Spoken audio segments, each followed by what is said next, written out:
On the day I buried my wife Beatrice, I expected grief to be the only thing trying to kill me. I was wrong. 3 hours after I watched her casket lowered into the cold earth, her billionaire boss called my personal cell phone. He did not offer condolences. He whispered 5 words that made my blood freeze. "Get out of the house." I thought he was insane. I thought grief had finally broken my mind. But then he said something else. "Do not drink the tea your daughter-in-law just made you. If you want to live to see tomorrow, come to my office. Use the service entrance." When I arrived at Vane Tower 40 minutes later, breathless and shaking, I expected to see a grieving old CEO. Instead, I saw a gun on the mahogany desk and a man tied to a chair in the corner. That man was my own lawyer. Before I continue this story, let me know where you are watching from in the comments below. Hit like and subscribe if you have ever realized that the people you share blood with are the ones you need protection from. My name is Henry. I am 68 years old, and for 40 years I worked as a quality control engineer. My job was to find cracks in structural foundations before buildings collapsed. I was good at it. I could spot a microfracture in steel from 10 yards away. But I missed the rot in my own family until it was too late.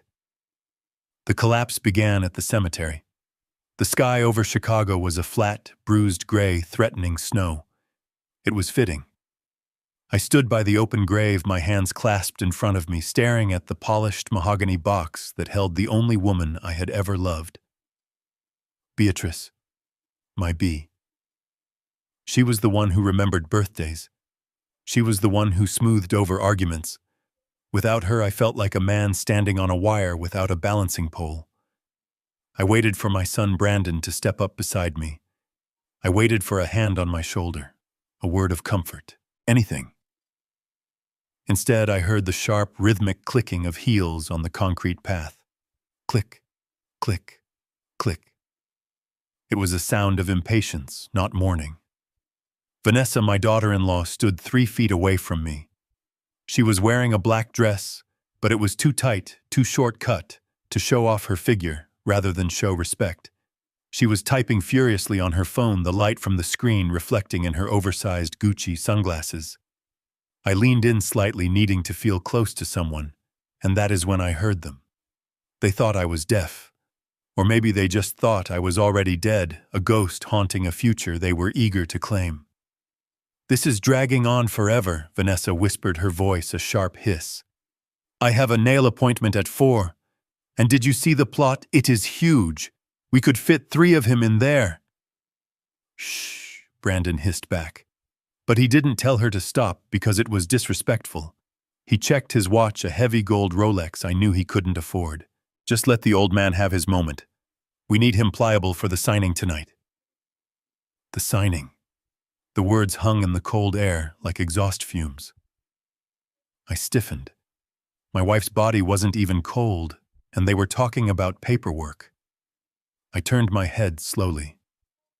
Brandon met my eyes and immediately composed his face into a mask of tragic sorrow. He sniffed loudly, wiping a non-existent tear from his cheek. "Dad," he said, his voice trembling with a performance worthy of an Oscar. "She looks peaceful, doesn't she? We are here for you, Dad. Whatever you need." I looked at my son. I saw the expensive suit that was a little too tight around the waist. I saw the shifting eyes that couldn't hold my gaze for more than 2 seconds. I spent my life teaching him integrity. I taught him that a man is only as good as his word. Somewhere between college and meeting Vanessa, he had forgotten everything. "Thank you, son," I said. My voice sounded like gravel grinding together. "I just want to go home." Home. The word seemed to trigger a spark in Vanessa's eyes. "Yes, Dad. Let's go home. We have so many people coming over to pay their respects." I didn't want people. I wanted silence. I wanted to sit in Beatrice's knitting chair and smell her perfume on the throw pillows. But I was a passenger in my own life now. They ushered me into the back seat of Brandon's leased BMW like a piece of fragile luggage. When we pulled into the driveway of the house Beatrice and I had bought 30 years ago, my stomach turned. There were cars everywhere. Strangers were walking across my lawn. The front door was wide open. Music was playing. Not somber classical music. It was some generic pop playlist, low but upbeat. "This isn't a wake," I muttered as I stepped out of the car. "It's a party. It's a celebration of life, Henry." Vanessa corrected me, linking her arm through mine. Her grip was tight, controlling. "We want to focus on the positive. Beatrice wouldn't want us moping. Beatrice would have hated this. She was a private woman. She loved quiet evenings and strong tea. She hated crowds. But I didn't have the energy to fight. I walked into my own living room and felt like an intruder. People I barely knew were holding wine glasses using coasters Beatrice had hand-painted.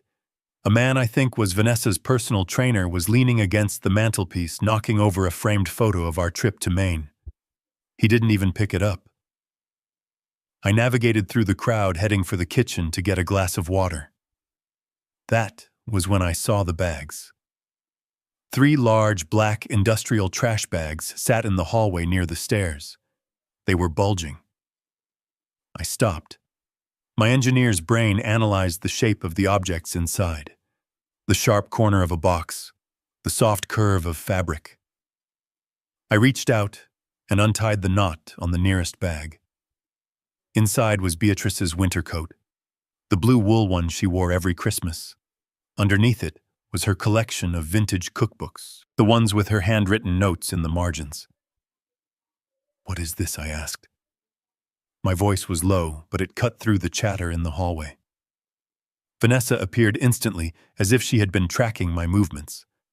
"Oh, Dad, don't worry about that. We are just helping you declutter." Declutter. I pulled the coat out of the bag, clutching it to my chest. It still smelled like lavender and her. "You are throwing away her things." "We haven't even read the will yet." Brandon stepped in between us, placing a hand on my shoulder. He squeezed. It wasn't a comforting squeeze. It was a restraint. "Dad." "Listen," he said, his tone condescendingly slow, like he was talking to a toddler. "Mom had a lot of junk. You are going to be alone here. You don't need all this clutter gathering dust. We are doing you a favor. We are clearing out the space so you can breathe. Space to breathe. Or space to stage the house for a sale."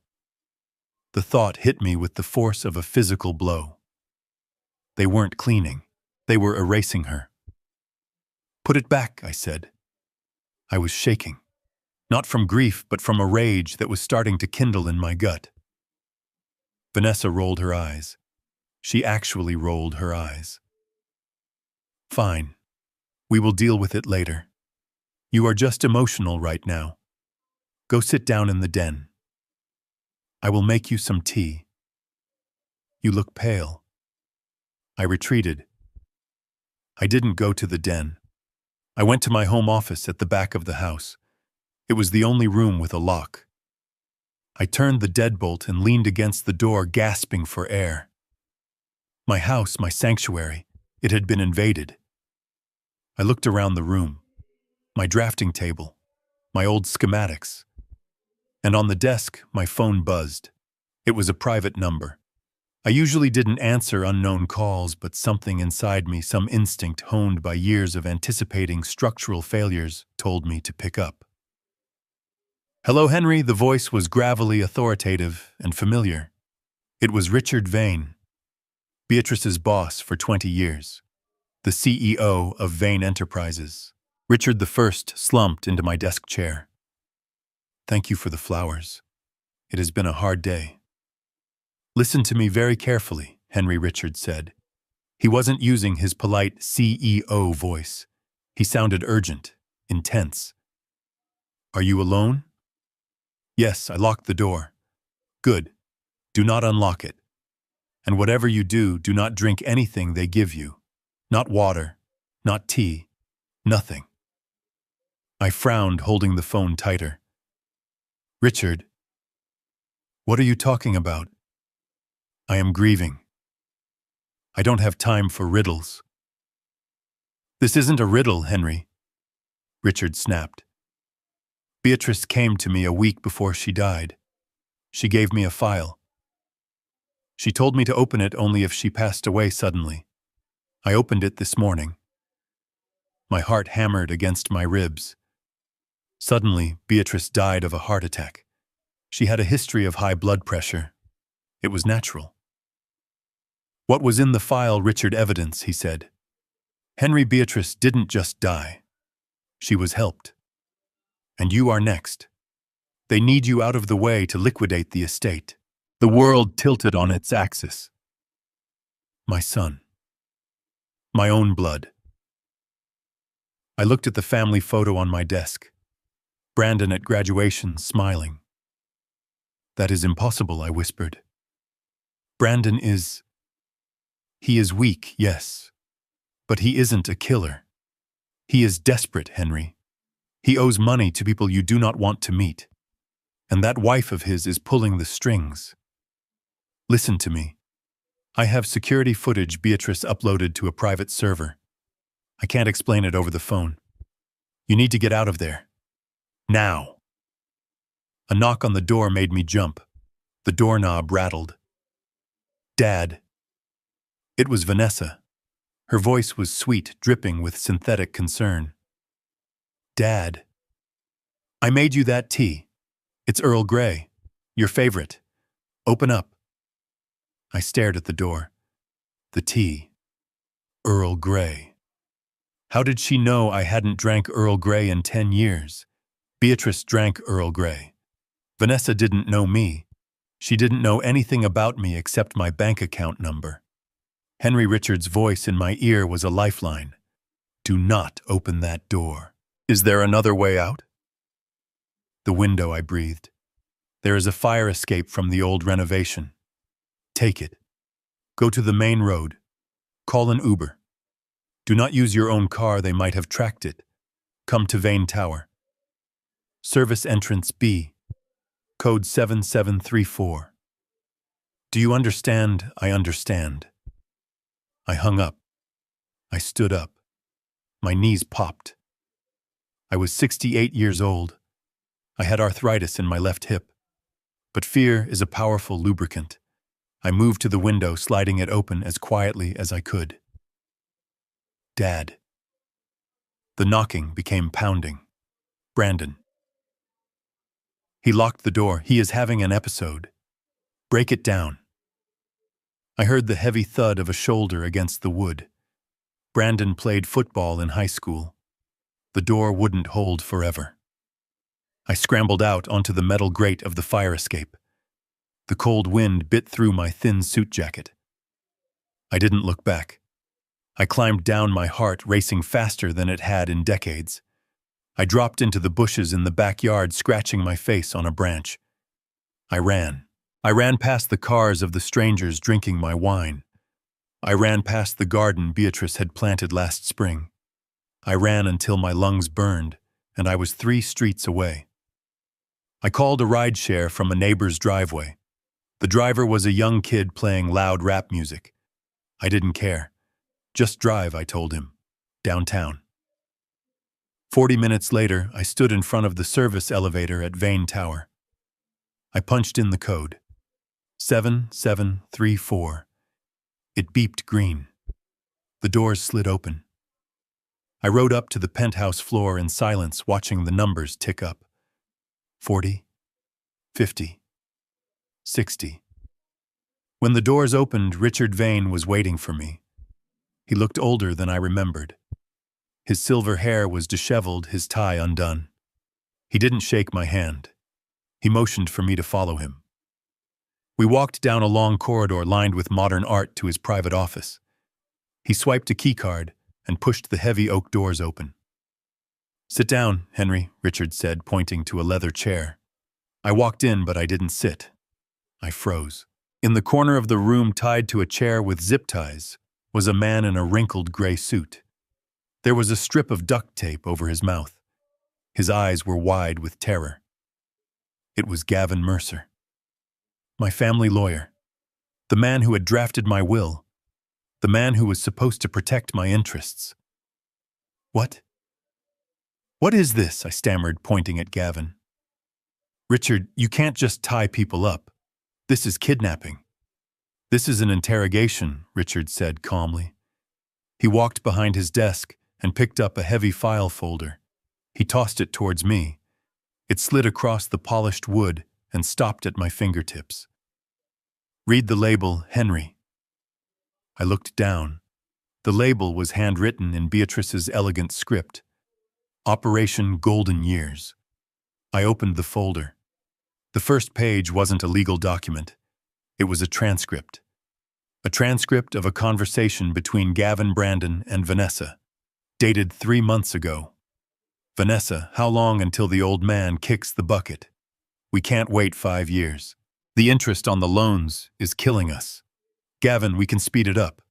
If he is declared mentally incompetent, Brandon gets power of attorney immediately. We can put him in a state facility. The cheapest one. Brandon. He has a heart condition, like Mom. If he misses his meds, or takes the wrong ones, it happens all the time to seniors. The room spun. I had to grip the edge of the desk to keep from falling. They weren't just waiting for me to die. They were planning to execute me. Gavin started making muffled noises behind his gag. Richard ignored him. Beatrice found this, Richard said softly. She installed a listening app on Brandon's phone when he came over to fix her iPad. She knew Henry. She knew they were coming for her. And she knew they would come for you next. But why I whispered? Why didn't she tell me? Because she knew you, Henry. You are a good man. You see the best in people. You would have confronted them. You would have tried to reason with them, and they would have killed you right then and there. Beatrice needed time to build a fortress around you. Richard walked over to a wall panel and pressed a button. A section of the bookshelf slid away, revealing a steel safe. A vault. She didn't just work for me, Henry. Beatrice was my chief of internal security for 30 years. She managed the company's Black Ops Fund. She wasn't just a secretary. She was the smartest operator I ever met. And before she died, she moved all your liquid assets. He spun the dial on the safe. Click, click, click. The door swung open. Inside, there wasn't cash. There were hard drives, stacks of documents, and a single sealed envelope with my name on it. Your son thinks he is inheriting a house and a pension, Richard said, pulling a pistol from a drawer and placing it on top of the file. He is wrong. He is walking into a trap.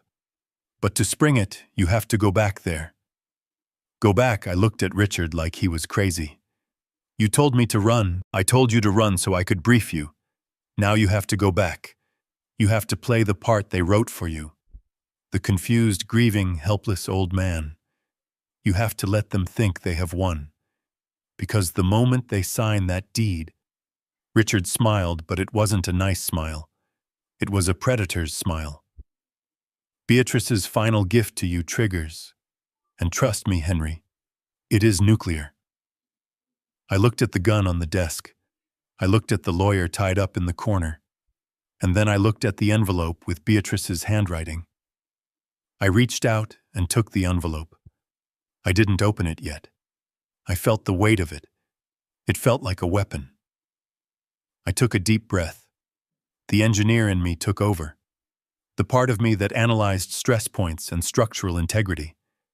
The grief was still there, but it was being paved over by cold, hard resolve. What do I have to do? I asked. Richard handed me a small, transparent earpiece. Put this in. I will be listening. And take these. He handed me a bottle of pills. Placebos. Swap them with your heart medication. Vanessa has already replaced your real ones with amphetamines. If you take one of hers, your heart explodes. I took the bottle. My hand didn't shake. I will call you an Uber, Richard said. Go back. Apologize for running off. Tell them you were confused. Tell them you are ready to sign whatever they want." I stood up. I buttoned my jacket. I wasn't Henry the retired engineer anymore. I was Henry the actor in the greatest performance of my life. "Send the car," I said. "I have a funeral reception to attend." As I walked to the elevator, I glanced back at Gavin. He was sweating through his shirt. I paused. "I hope you are comfortable, Gavin," I said. "Because when I am done with you, a zip tie and a chair will feel like a luxury vacation compared to where you are going." The elevator doors closed. I was going back to the House of Wolves. But this time I wasn't a sheep. I was the shepherd.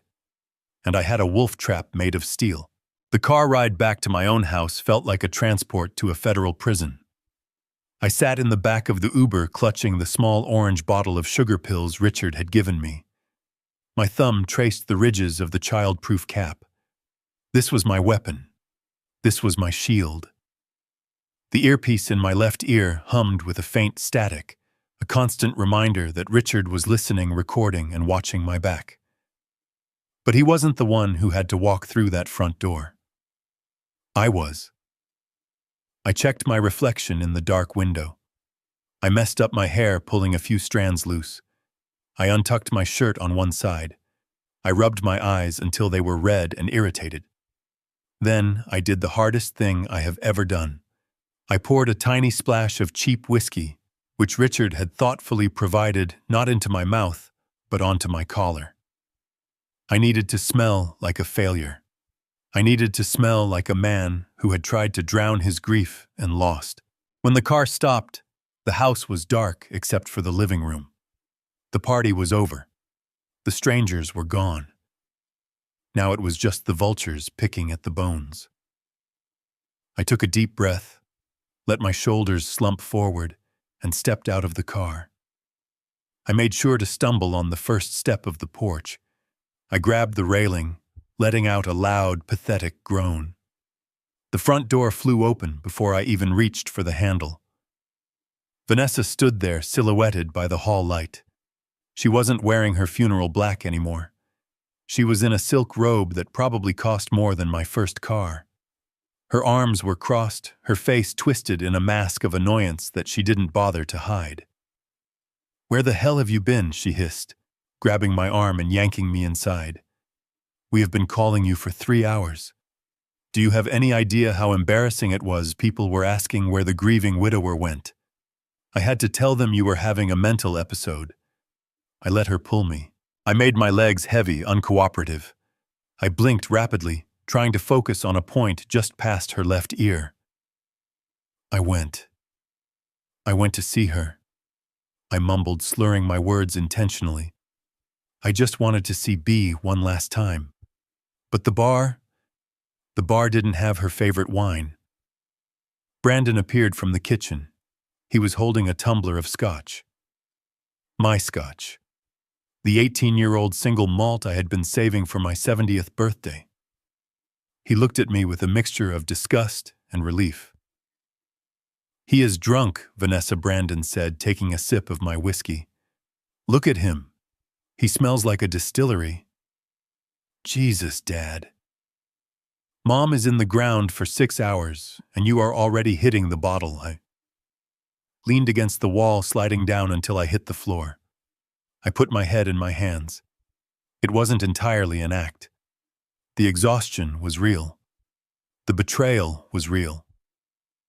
"I am sorry," I whispered, letting my voice crack.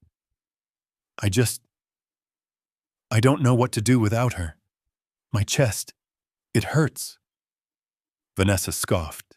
She stepped over my legs like I was a pile of dirty laundry. "Get him up, Brandon. We can't have him sleeping in the hallway. It ruins the feng shui. Besides, we need him lucid for tomorrow. The notary is coming at 9. Brandon grabbed me under the armpits.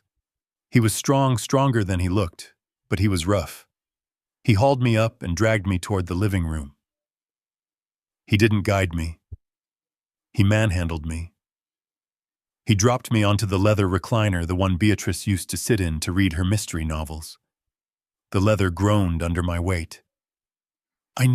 I I need my medicine, I stammered, patting my pockets with trembling hands. My heart is racing. Vanessa rolled her eyes. She walked to the mantelpiece where a row of pill bottles stood. Here, she said, tossing a bottle at me. It hit my chest and fell into my lap. Take it, and then go to sleep. We are tired of babysitting you. I picked up the bottle. It looked exactly like my heart medication. Same label, same doctor's name, but I knew what was inside. Amphetamines, stimulants. If I took these in my condition with my blood pressure already spiking from stress, I would be dead by morning. Cardiac arrest, natural causes. A grieving husband's heart just gave out. It was the perfect murder. I turned my body slightly away from them, pretending to struggle with the cap. In a sleight of hand that would have made a magician proud, I palmed the toxic bottle and swapped it with the placebo bottle from my jacket pocket. I popped the lid of the safe bottle, shook out 2 sugar pills, and dry swallowed them. There, I gasped, letting the bottle drop to the floor. I took it. I will be fine. Just let me rest. Good, Brandon said. He didn't offer me water. He didn't ask if I needed a blanket. He just turned off the main overhead light, leaving me in the dim glow of a floor lamp. Go to sleep, old man. I let my head loll back against the headrest. I closed my eyes, but I didn't sleep. I focused on my breathing. In for 4 seconds, hold for 4, out for 4. I had to mimic the rhythm of deep sleep. I added a small, ragged snore for effect. For a few minutes, there was silence. Then I heard the clink of glass against glass. Do you think he is out? Vanessa's voice? Sharp. Clear. No longer whispering. He is out, Brandon replied. He took a double dose. Plus the booze, he will be lucky if he wakes up at all. Don't say that, Vanessa snapped. He has to wake up. He has to sign the deed first. If he dies tonight, the house goes into probate, and we have to wait 6 months. We don't have 6 months, Brandon. The loan sharks are already texting me. They want the $50,000 by Friday. I kept my breathing steady, though my heart was hammering against my ribs. $50,000. My son had gambled away $50,000. He will sign, Brandon said. Did you see him tonight? He is a wreck. He is pathetic. He can't even wipe his own nose without Mom. I will put the paper in front of him tomorrow, tell him it is for the insurance, and he will sign it just to make me stop talking. He has always been soft. Soft. That word cut deeper than any knife. I thought of the double shifts I worked to pay for his college. I thought of the times I stayed up all night helping him with his science projects. I wasn't soft. I was a father. But to him, love was just a weakness to be exploited. I hate this house, Vanessa said. I heard her walking around the room, her heels clicking on the hardwood. It smells like old people. It smells like mothballs and cheap soap. As soon as the ink is dry, I am calling the contractors. We are gutting everything. That hideous kitchen gone. The garden, I am paving it over. I want a patio with a fire pit. My garden. Beatrice's roses. The lemon tree we planted on our 25th anniversary. She was going to pave it over. You can do whatever you want, babe, Brandon said. His voice was getting closer to where I sat. He was standing right over me. I could smell the scotch on his breath. Just get me the money. Once we sell this place, we settle the debt, buy that condo downtown, and put him in the state home. I already looked up the one on 5th Street. It is cheap. They have a bed available next week. The state home on 5th Street. I knew that place. It had been cited twice for elder abuse. It was a warehouse for the forgotten.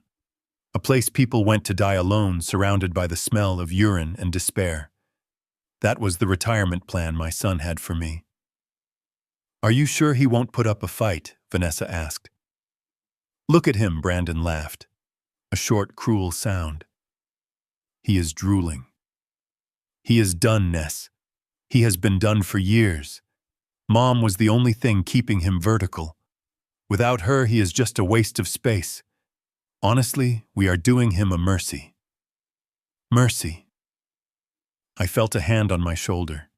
Brandon was shaking me, testing me. I let my head flop to the side, my mouth hanging open slightly.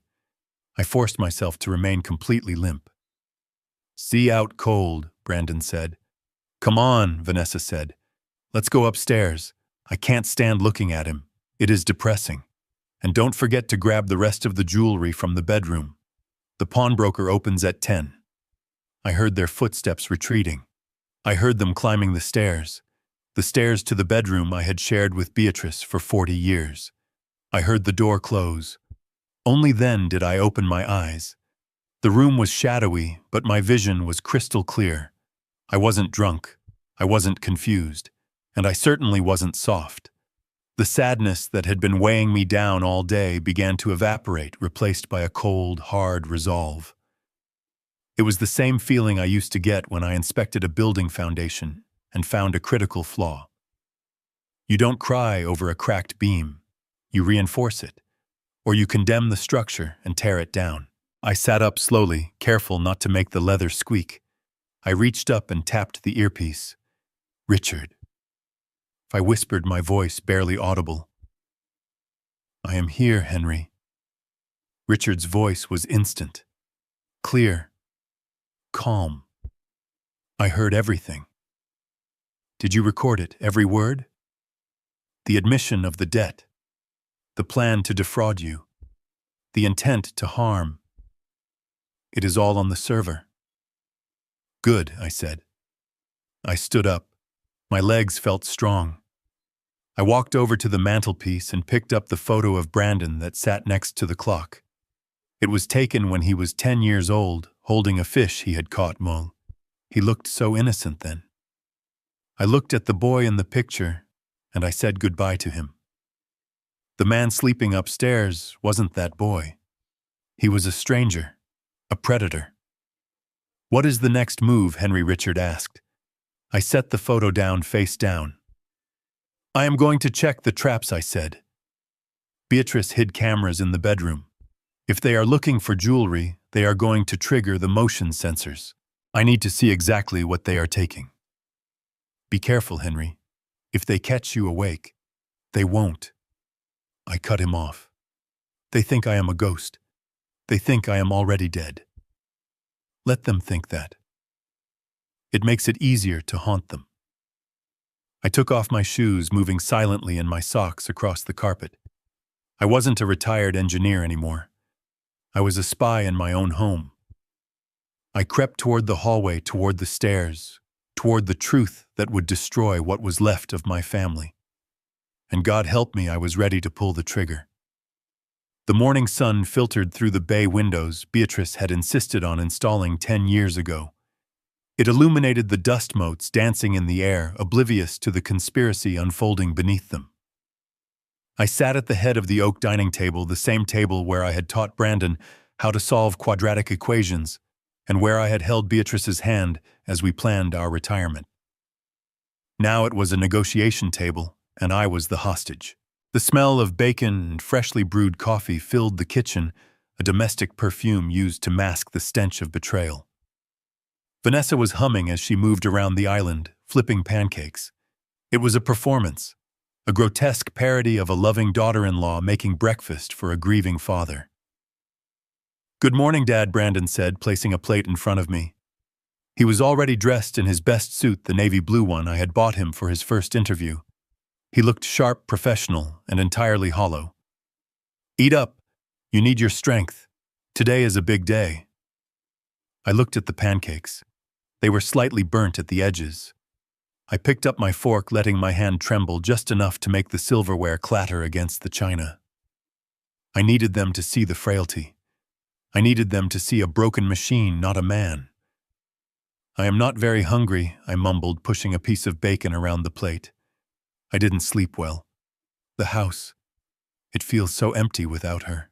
"I know, Dad," Vanessa said, pouring herself a cup of coffee and sitting opposite me. She didn't look at me. She looked at her phone, then at Brandon. That is actually why we wanted to talk to you. We have been thinking about your future. We don't want you to have to worry about anything." Brandon cleared his throat. He reached into his briefcase, which was sitting on the floor, and pulled out a thick stack of documents. He placed them on the table with a heavy thud. The sound echoed in the silence of the kitchen. "What is that?" I asked, squinting my eyes as if I couldn't focus. "Just some paperwork for Mom's insurance," Brandon said, his voice smooth, rehearsed.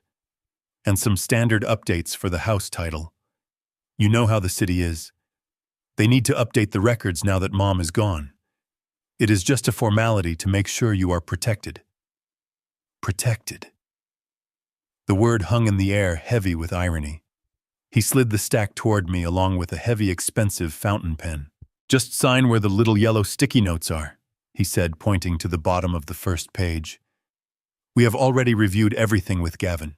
It is standard stuff." I reached for the reading glasses I kept in my shirt pocket. I put them on, slowly adjusting the frame on my nose. I looked at the document. The header was folded over, obscured by a paperclip. But I didn't need to see the header. I recognized the layout. I recognized the density of the paragraphs. This wasn't insurance paperwork. This was a quitclaim deed, a legal instrument used to transfer interest in real property. If I signed this, I wasn't updating records. I was signing away my ownership of the house.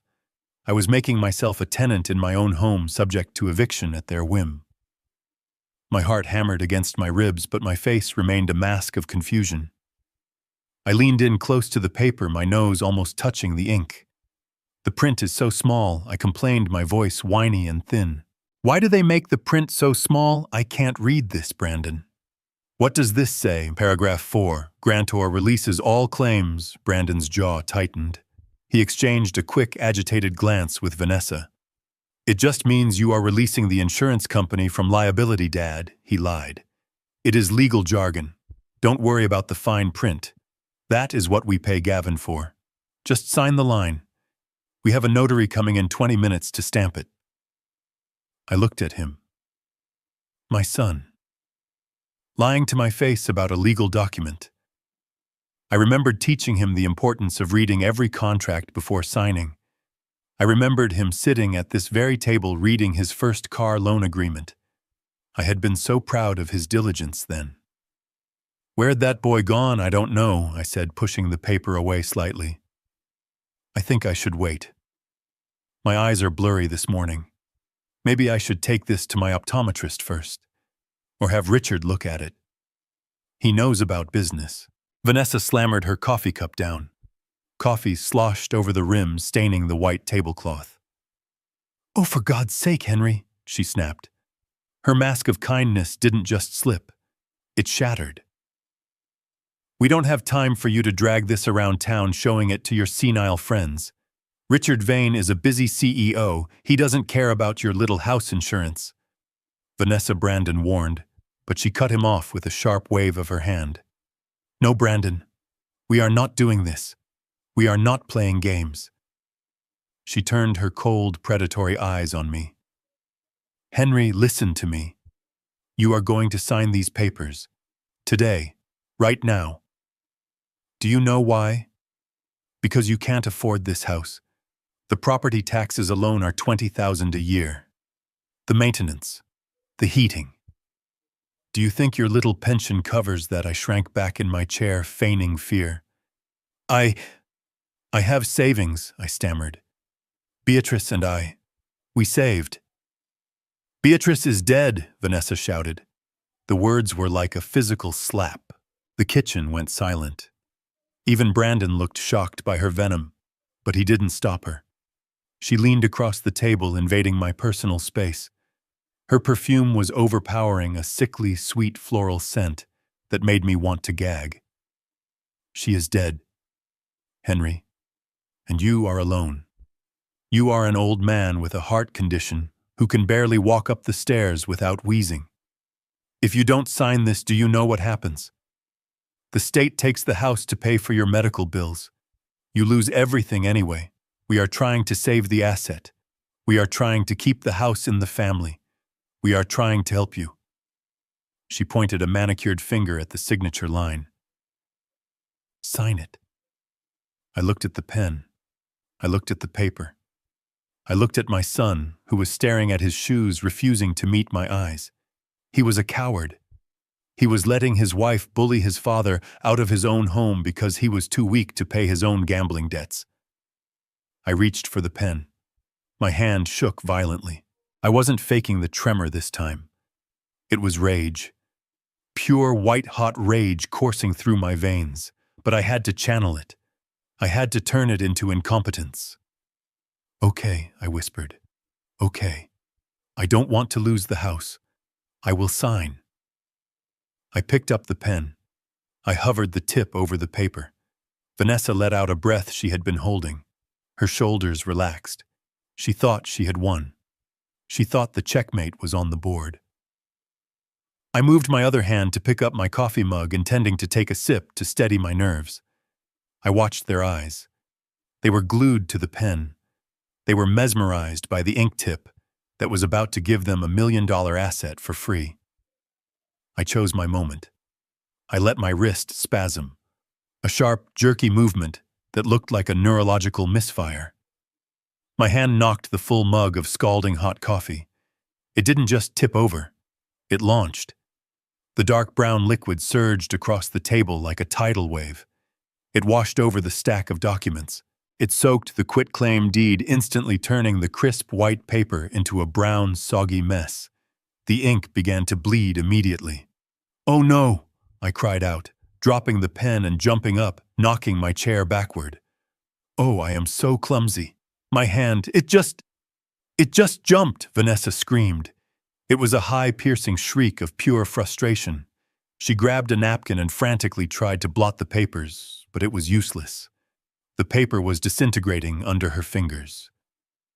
"You idiot!" she yelled, throwing the sodden napkin at me. "You stupid, clumsy old man, do you have any idea what you just did?" That was the original. "We don't have another copy printed." I stood there wringing my hands, looking the picture of remorse. "I am sorry. I am so sorry. I can dry it off." "Dry it off," Brandon roared, standing up. His face was red. "Dad, it is a legal document. You can't submit a coffee-stained rag to the county clerk. We have to get Gavin to draft a whole new set. We have to reschedule the notary." This sets us back 2 days. 2 days, I thought. I had bought myself 48 hours. Vanessa was pacing the kitchen, her hands in her hair. "This is unbelievable." 2 days. The payment is due on Friday. Brandon. If we don't have the title transfer recorded by then, the loan doesn't fund. She stopped pacing and turned to me. Her eyes were no longer just angry. They were hateful. They were the eyes of someone looking at a cockroach. "You know what, Henry?" she said, her voice dropping to a terrifyingly calm register. "Maybe this is a sign. Maybe you really can't take care of yourself." What do you mean?" I asked, clutching the back of my chair. "I mean, look at you," she sneered, gesturing at the coffee puddle. "You can't even drink a cup of coffee without destroying things. You are a danger to yourself. And quite frankly, I don't think you are safe in this house alone." She walked over to the refrigerator and pulled a magnet off the door. It was a flyer for a pizza place. She threw it in the trash and then leaned against the counter, crossing her arms. "I have a friend who works at Sunny Meadows," she said. My blood ran cold. Sunny Meadows wasn't a retirement community. It was a state-funded warehouse for the indigent elderly. It was on the outskirts of the city next to a waste treatment plant. It was famous for 3 things: bedsores, sedation, and a high mortality rate. "Vanessa," Brandon started, but his voice was weak. "Shut up, Brandon," she snapped. "Dad, if you don't sign the new papers the second Brandon brings them home tonight. If you spill coffee or lose your glasses or have another one of your little episodes, I am making the call. I will have you declared incompetent, and I will have you in a shared room at Sunny Meadows by the weekend." You will spend the rest of your life staring at a beige wall eating pureed peas and wondering why you didn't just sign the damn house over when you had the chance. She stepped closer until she was inches from my face. Do we understand each other, Henry? I looked into her eyes. I saw the abyss there. There was no love, no empathy, just a calculator where a soul should be. I understand, I whispered, looking down at the floor. Please, not the home. I will sign. Just bring the papers back. I will sign. Good, she said, stepping back. She looked at the mess on the table. Clean this up. Brandon, come on. We have to go to Gavin's office and get a reprint. We are going to be late. They stormed out of the kitchen. I heard the front door slam. I heard the BMW engine roar to life and speed away down the driveway. I stood in the silence of the kitchen. The coffee was dripping off the edge of the table, pooling on the hardwood floor. Drip, drip, drip. I didn't clean it up. Not yet. I walked over to the window and watched their car disappear around the corner. I reached up and adjusted the earpiece. Did you get that? I asked, my voice steady and cold. Loud and clear, Henry Richards' voice replied. The threat of institutionalization. The admission of the loan deadline. It is all recorded. That was the final nail, Henry. We have enough to bury them. Not yet, I said, turning back to look at the soggy mess on the table. They want a signature. I am going to give them one. But it won't be on a deed. I walked over to the trash can where Vanessa had thrown the pizza flyer. I dug it out. Beneath it, buried in the coffee grounds, was the wrapper of the bacon she had cooked. I stared at the trash. I am going to clean this mess up, Richard. But first I have a phone call to make. I need you to set up the meeting. Tell them I found the money. Tell them I found Beatrice's secret account. Are you sure? Richard asked. Once you dangle that bait, there is no going back. They will come at you with everything they have. Let them come, I said, grabbing a rag to wipe the table. I grabbed the soaking wet quitclaim deed and squeezed it in my fist, wringing the brown liquid out of it like dirty water from a sponge. I am not the one who should be afraid of the dark anymore. I threw the wet ball of paper into the sink. It landed with a wet thud. The game had changed. They wanted my house, fine. I would invite them into my parlor. But they were forgetting one thing about old houses. Sometimes the foundations are built on secrets, and sometimes the walls have teeth. The silence that followed the slamming of the front door was not empty. It was heavy, vibrating with the echoes of the threat Vanessa had just delivered. Sunny Meadows, the state home. They had played their final card, revealing the extent of their cruelty. They believed they had left a broken, terrified old man trembling in the kitchen, staring at a puddle of coffee. They were wrong. As the sound of their BMW engine faded down the street, the tremor in my hands vanished instantly. I stood up straight, my spine snapping into alignment. I wiped the coffee from the table with a single decisive motion. The performance was over. The investigation was about to begin. I did not go to the liquor cabinet. I went to the basement. I walked past the boxes of holiday decorations and the old bicycles, heading straight for my workbench. It was dusty, neglected since I had retired, but my tools were still there, organized in their red metal chest. I picked up my multimeter, a high-lumen tactical flashlight, and a set of precision screwdrivers. I wasn't just a husband looking for his wife's diary. I was a structural engineer looking for a fault line. Richard had told me Beatrice installed cameras, but he didn't say where. He knew that if he told me everything, I might react too quickly. He wanted me to see the truth with my own eyes. He wanted me to find the rot myself, so I would have the strength to cut it out. I started in the master bedroom. It was painful to be in there. The room still smelled of Beatrice's lavender lotion. Vanessa had already begun to colonize the space. Her cheap fashion magazines were piled on Beatrice's nightstand, and a bottle of her cloying perfume sat on the vanity. I scanned the room thinking like Beatrice. She was pragmatic. She was the head of internal security for a billion-dollar company. She wouldn't hide a camera in a teddy bear or a plant. She would hide it in something functional, something that had a constant power source. I checked the smoke detector. Nothing. I checked the alarm clock. Standard. Then I turned to the television mounted on the wall opposite the bed. It was a new Model 1 Brandon had insisted we buy last Christmas. I shined my flashlight into the ventilation grates on the back of the screen. There it was. A tiny glint of a lens no bigger than a pinhead integrated into the manufacturer's logo bar. It was professional grade, hardwired. I moved to the closet. Yawn. If there was a camera, there had to be a local storage unit or a transmitter. Beatrice didn't trust the cloud completely. She always wanted a hard copy. I felt along the back wall of the walk-in closet behind the rows of my old suits. I tapped on the drywall. Hollow. Hollow. Solid. I used a small knife to pry at the baseboard. It popped loose with a soft click.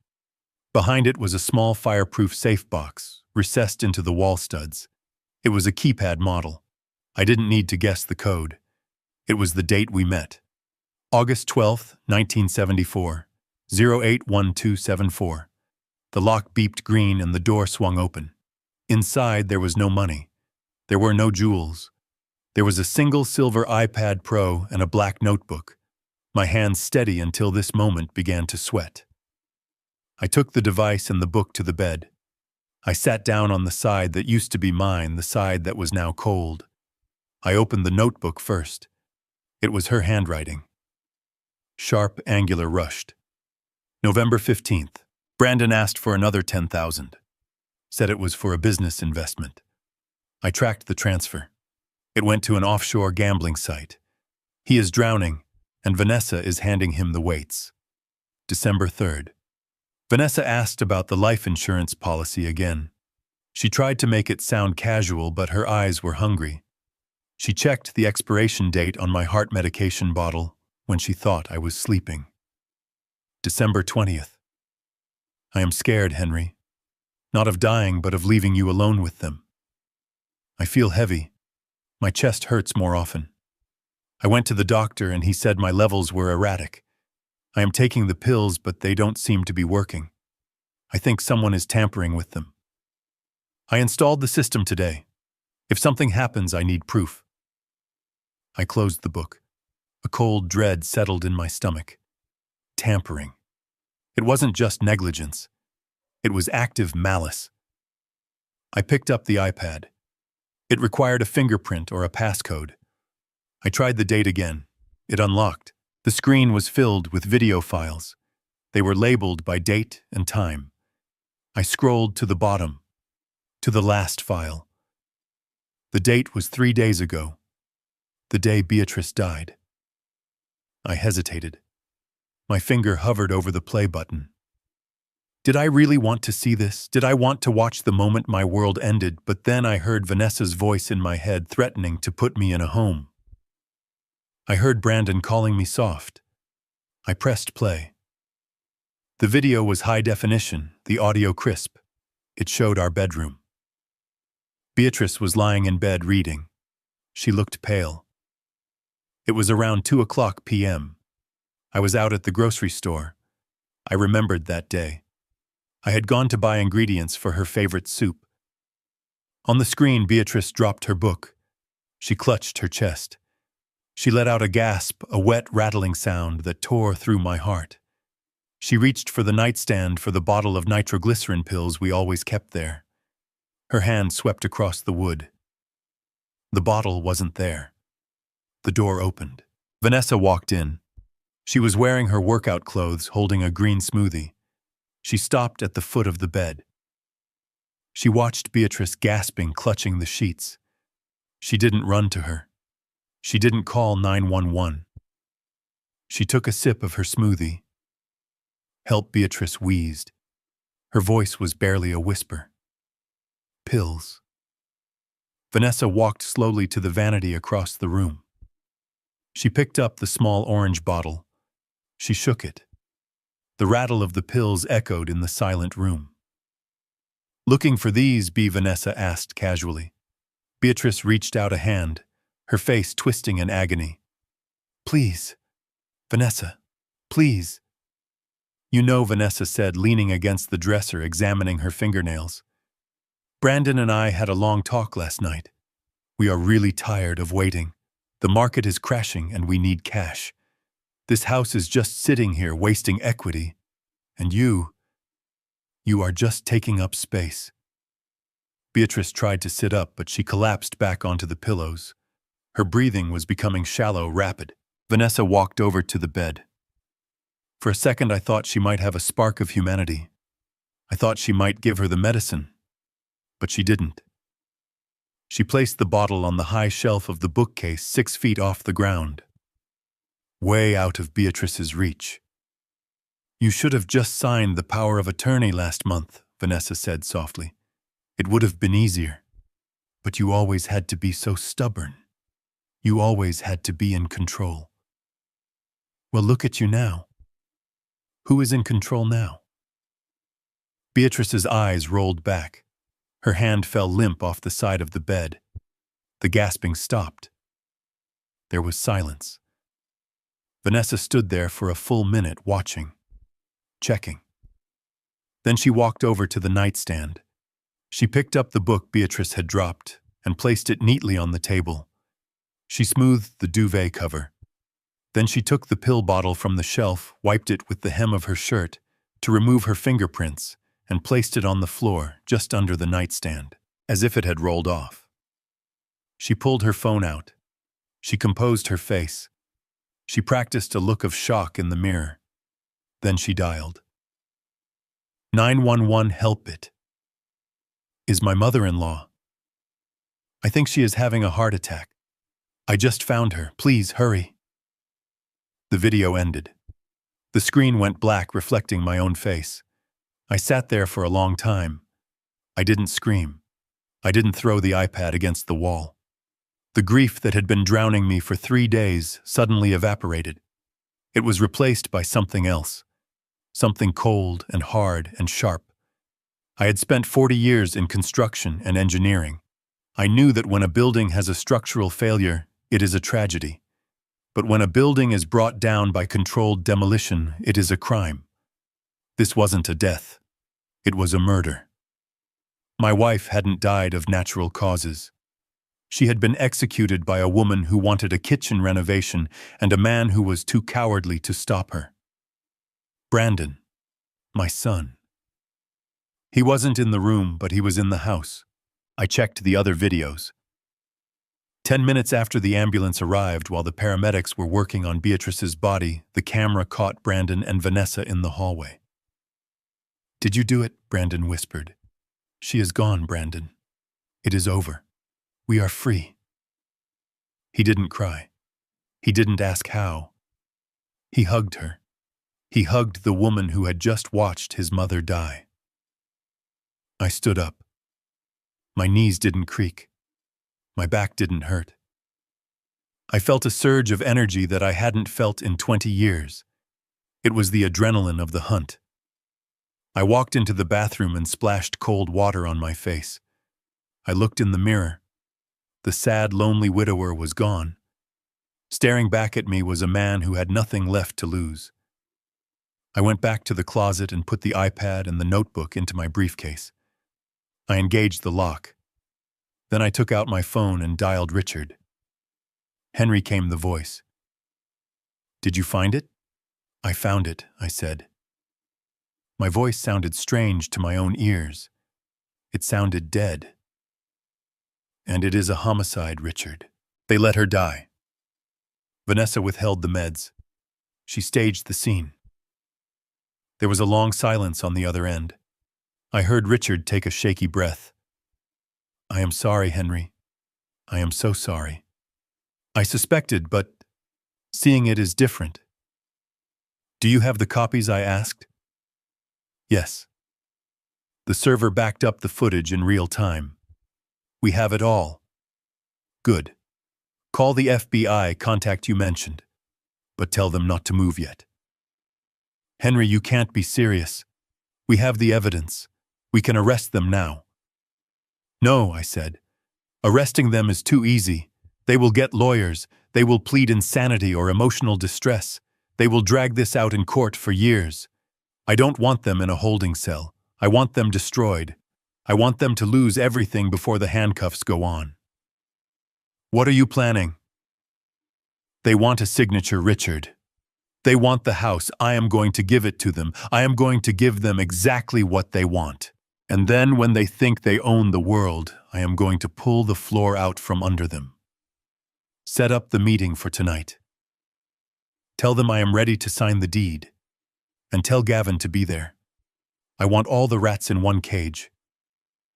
Henry, this is dangerous. If they suspect you know, they don't suspect anything. I cut him off. They think I am a senile old man who spills his coffee. They think I am soft. I looked down at the wedding ring on my left hand. I twisted it. I am going to show them just how hard I can be.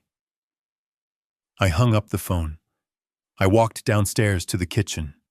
The coffee stain was still there on the floor. I didn't clean it. I wanted them to see it. I wanted them to see the mess and think they were winning. I went to the pantry and pulled out a bottle of red wine.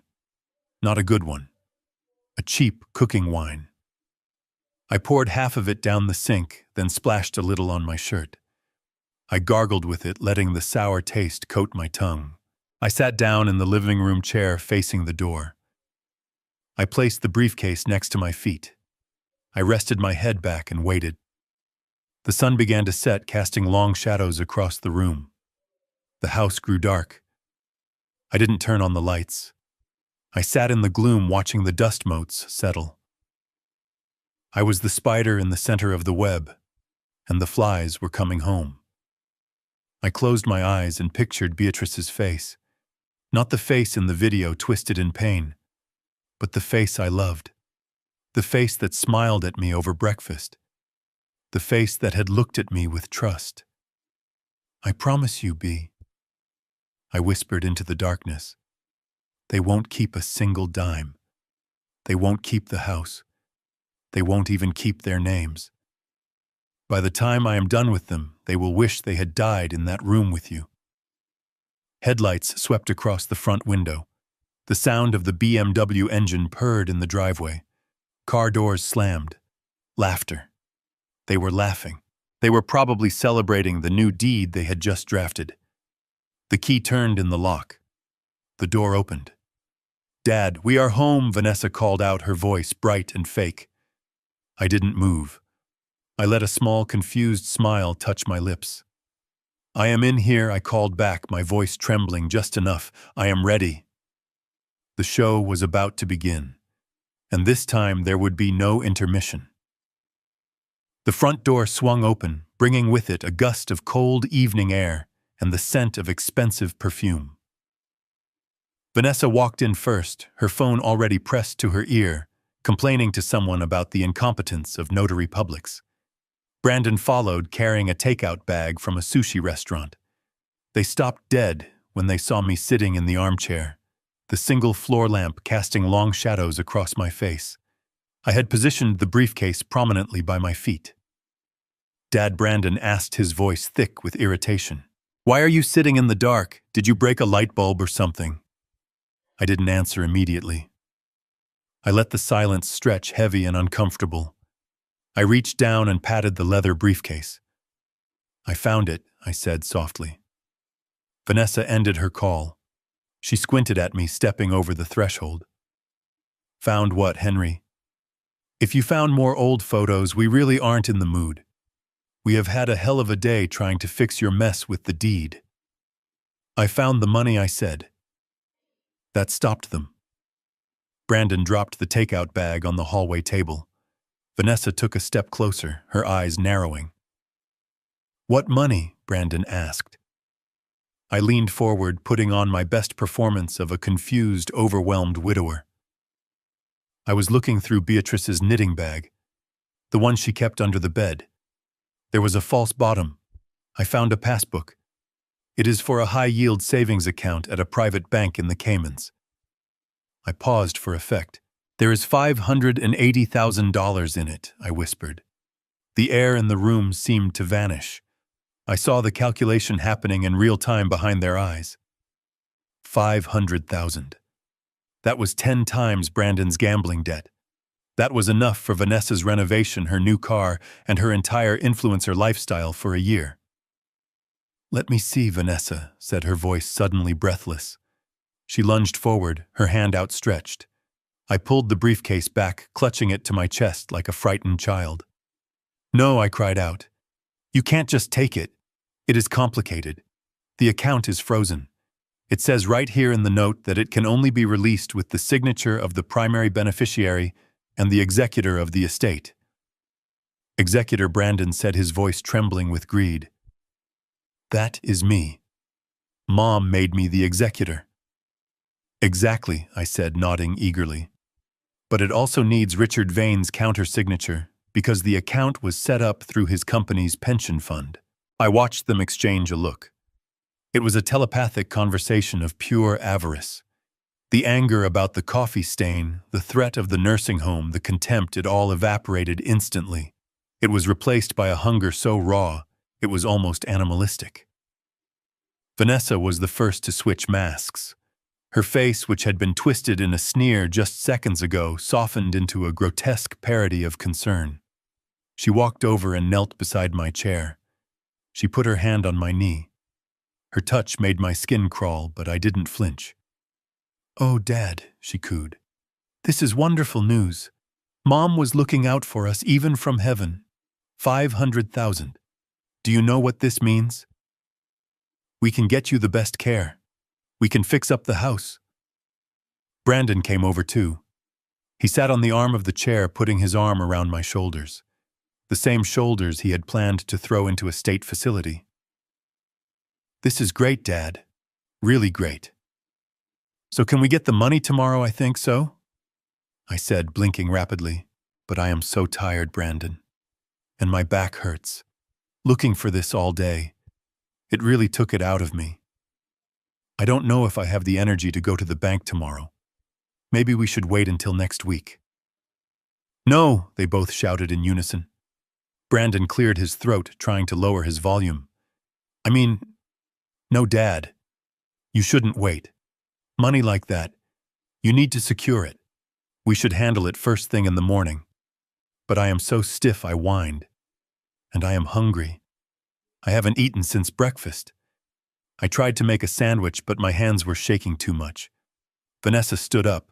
Her smile was tight, her eyes manic. "You must be starving. We have sushi. I can get you a roll." "I don't like raw fish, Vanessa. You know that. It upsets my stomach." "Well, what do you want?" she asked, the edge creeping back into her voice before she forced it down. I looked at her. I remembered the video of her drinking a smoothie while my wife died. I remembered her hatred for cooking, her hatred for anything that smelled or splattered. "I want liver and onions," I said. Vanessa gagged. Actually gagged. "What liver and onions?" I repeated firmly. "Beatrice used to make it for me when I was feeling weak, with the thick gravy and mashed potatoes. The real kind, Vanessa. Not the instant flakes. I need the iron. If I don't get my iron, I might get dizzy tomorrow. I might not be able to sign the papers." She looked at Brandon, pleading with her eyes. Brandon shrugged. $500,000, Ness, he mouthed. "Fine," Vanessa said through gritted teeth. "I will go to the store. I will make your damn liver." "Make sure you saute the onions slowly," I called after her as she grabbed her keys. "Until they are caramelized. It takes about 45 minutes. When the door slammed behind her, I turned to Brandon.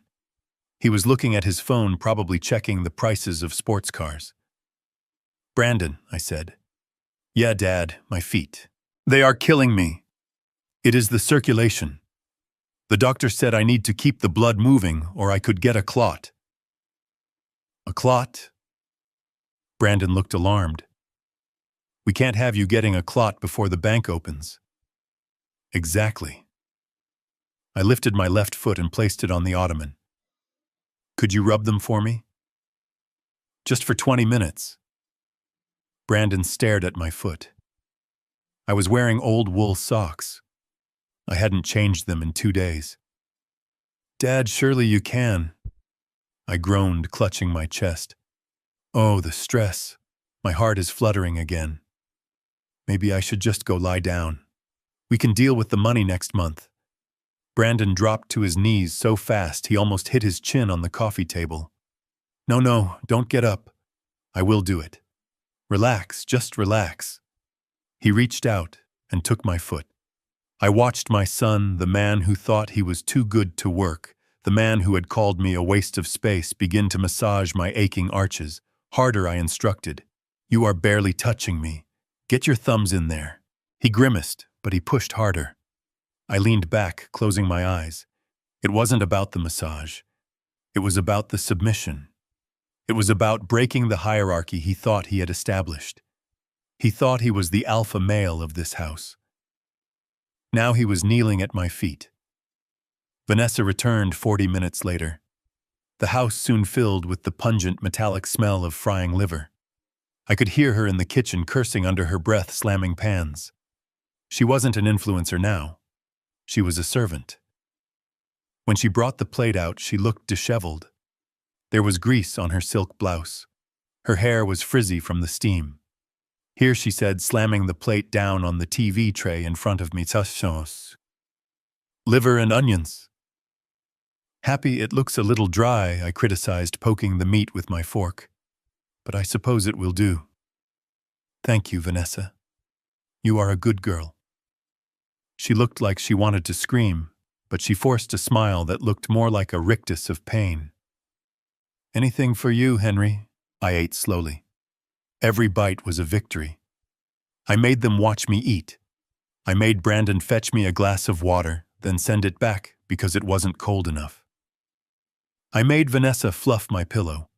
I ran them ragged for 2 hours, playing the demanding invalid, dangling the promise of the fortune like a carrot on a stick. Finally, when I had finished the last bite and wiped my mouth with the napkin Brandon was holding for me, I sat back. That was delicious, I lied. It was rubbery and overcooked. Now about tomorrow. They both leaned in like dogs waiting for a treat. I called Richard while you were at the store. Vanessa, he is going to meet us at his office at 10 a.m. He said he has the paperwork ready to unfreeze the assets. He asked that Gavin be there too to handle the legal transfer to Brandon. Perfect, Brandon said, cracking his knuckles. I will text Gavin right now. 10 a.m. We will be there. And Henry? Vanessa asked, her voice trembling. The check. Can we get a certified check tomorrow? I smiled. A genuine smile. Because I knew exactly what they were going to get tomorrow. Richard said everything will be settled tomorrow, I assured her. Every single penny will go exactly where it deserves to go. Vanessa clapped her hands together. Oh, thank God. Finally, we can finally start living. She didn't know how right she was. They were about to start living a nightmare. I think I will go to bed now, I said, standing up. I feel much stronger. Thank you for taking such good care of me. It is nice to know I have family I can count on. We love you, Dad, Brandon said. The lie slipped out of his mouth as easily as the grease from the liver. I love you too, son, I said. And I meant it. I loved him enough to stop him. I loved him enough to make sure he couldn't hurt anyone else ever again. I climbed the stairs, listening to them high-five each other in the living room. They were celebrating their lottery win. They were toasting to their cleverness, to their patience, to the stupid old man upstairs who had just handed them the keys to the kingdom. I walked into the bedroom and locked the door. I checked the camera one last time. It was recording. Sleep well, children, I whispered to the empty room. Tomorrow, school is in session. The sun had barely risen when the transformation began.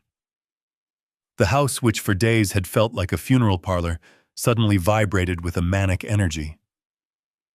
I sat in the kitchen nursing a cup of black coffee, watching my son pace back and forth. He was wearing his best suit, the navy one I had bought him for his first job interview 5 years ago. He kept smoothing the lapels, checking his reflection in the microwave door. Vanessa was upstairs, the sound of her blow-dryer whining like a jet engine. They weren't grieving children preparing for a legal meeting. They were predators preparing for a feast. At 8:15, Brandon's phone rang. He lunged for it, nearly knocking over the sugar bowl. He put it on speakerphone, a habit born of arrogance, assuming he had nothing to hide. Mr. Caldwell. The voice on the other end was tight, strained. It was Gavin Mercer.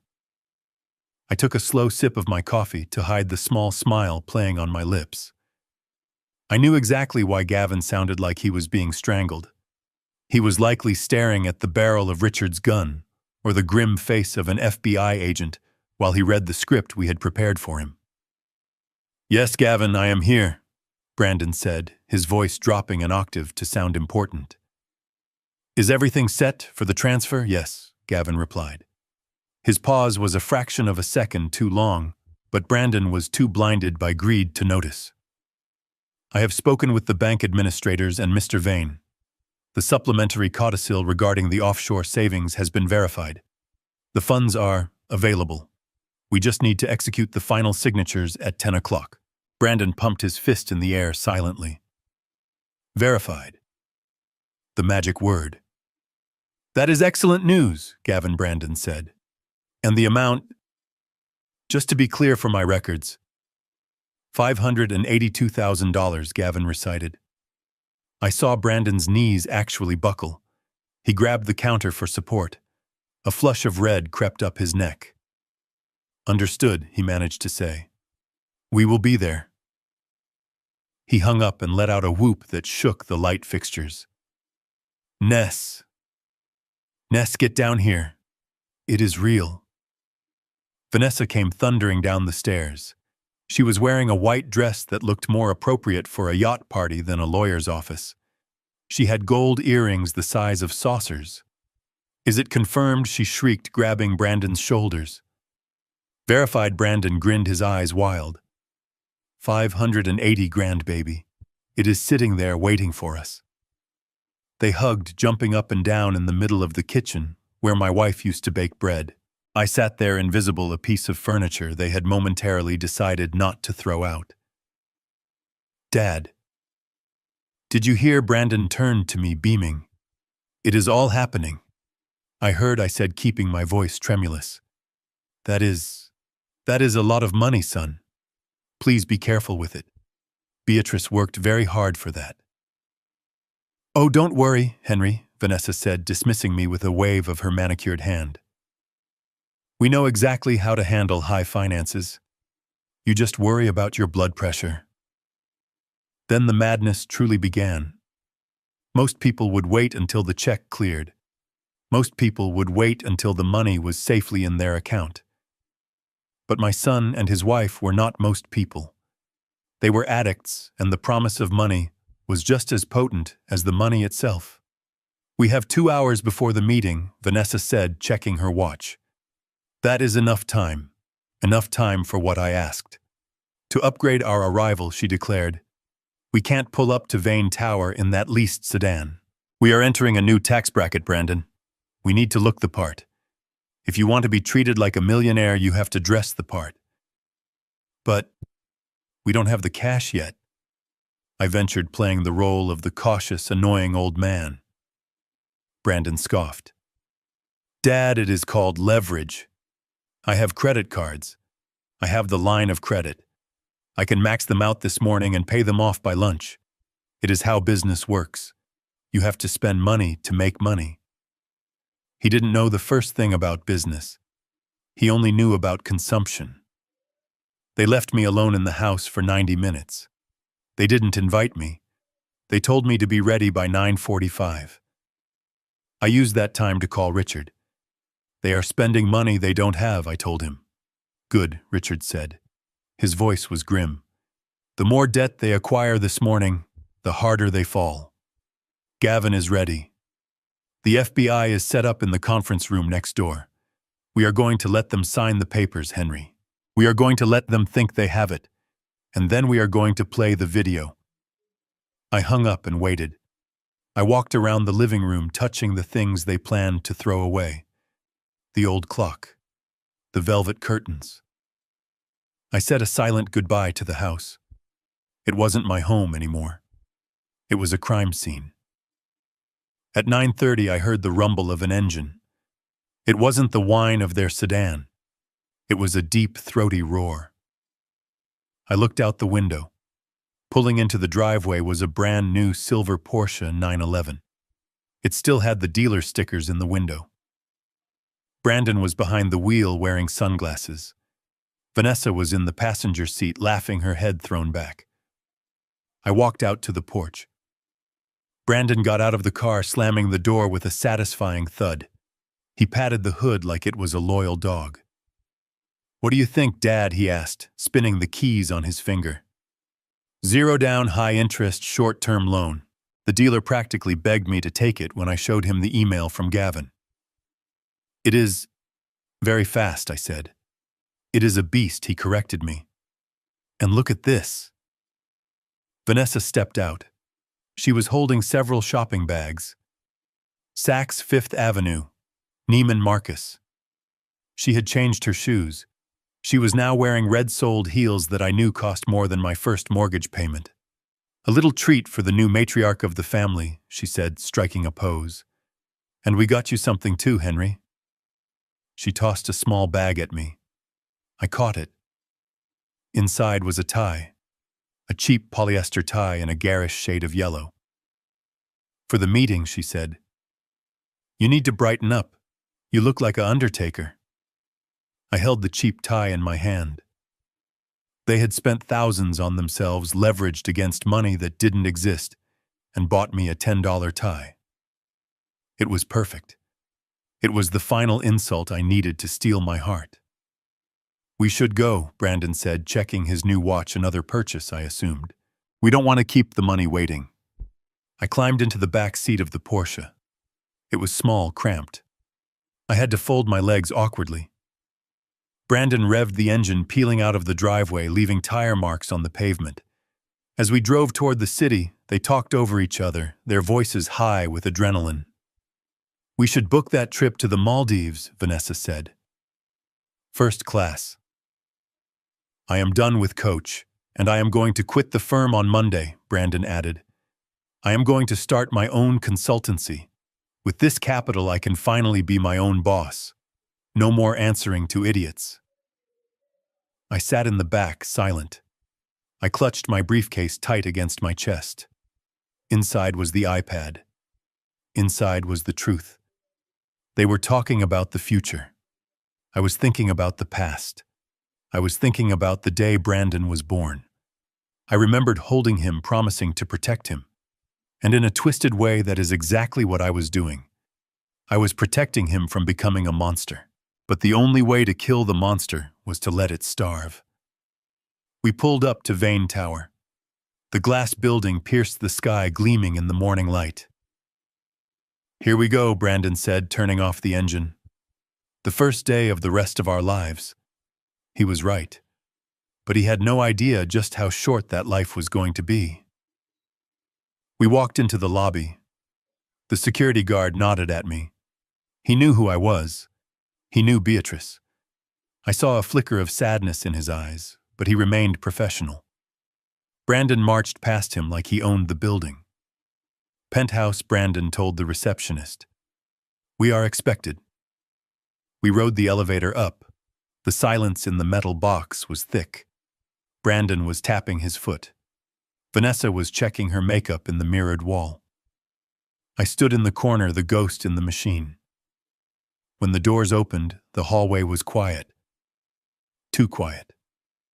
Usually there were phones ringing, assistants bustling. Today it was empty. "Just down the hall," Brandon said, leading the way. We reached the double doors of the conference room. Brandon reached for the handle. He paused for a second, a moment of hesitation. "You ready, Dad?" he asked. I looked at him. I looked at the son who had bought a Porsche while his mother's grave was still fresh. I am ready, I said. He pushed the doors open. Gavin was sitting at the head of the long table. He looked pale, sweating profusely. A stack of documents sat in front of him. Richard Vane stood by the window, his back to us, looking out at the city. "Welcome, Richard," said, turning around. His face was unreadable. "I see you arrived in style. We decided to celebrate."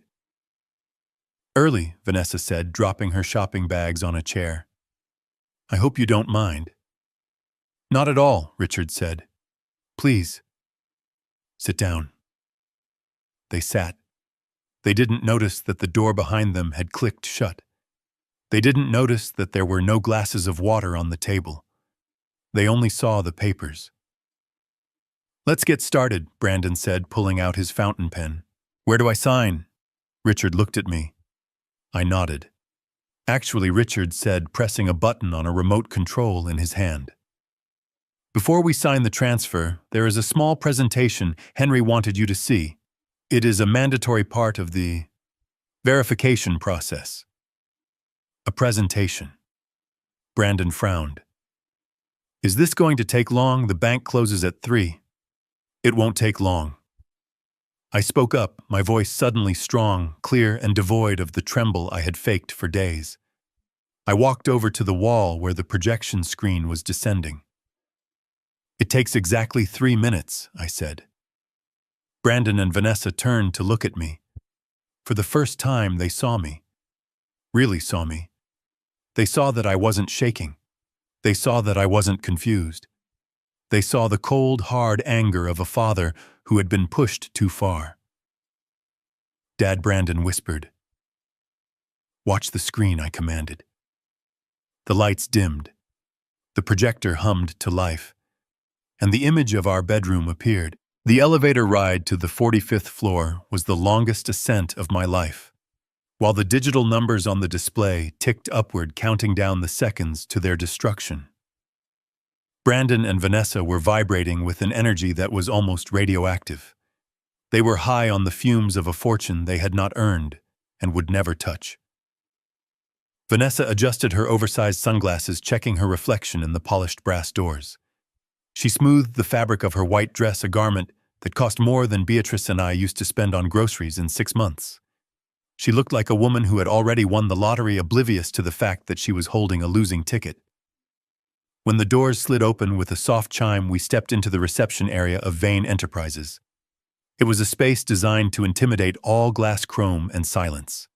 A young woman sat behind a curved marble desk.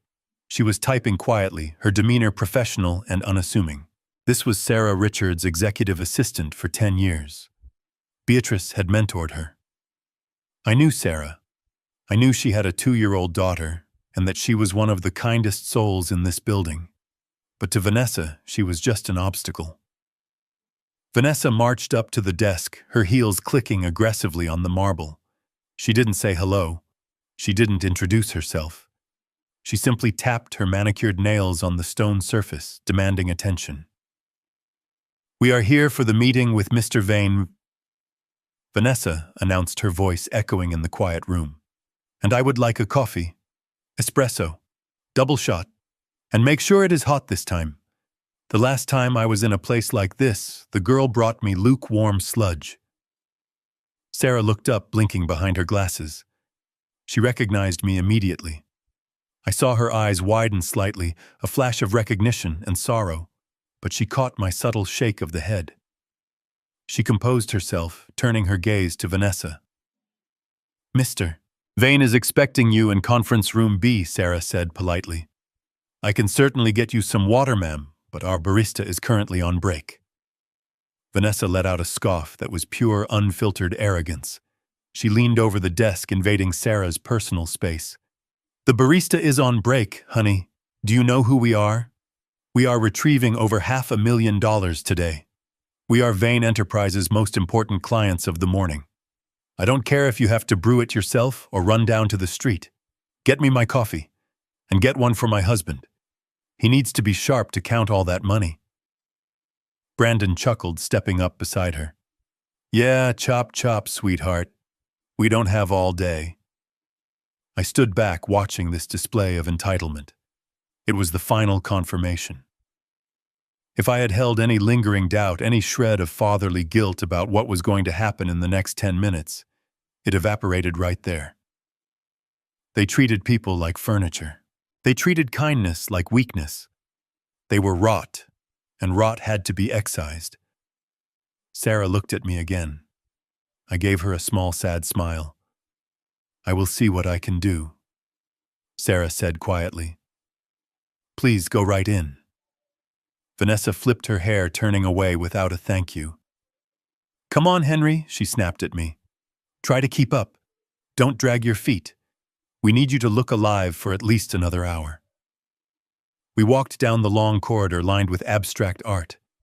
The walls were glass, offering a panoramic view of Chicago.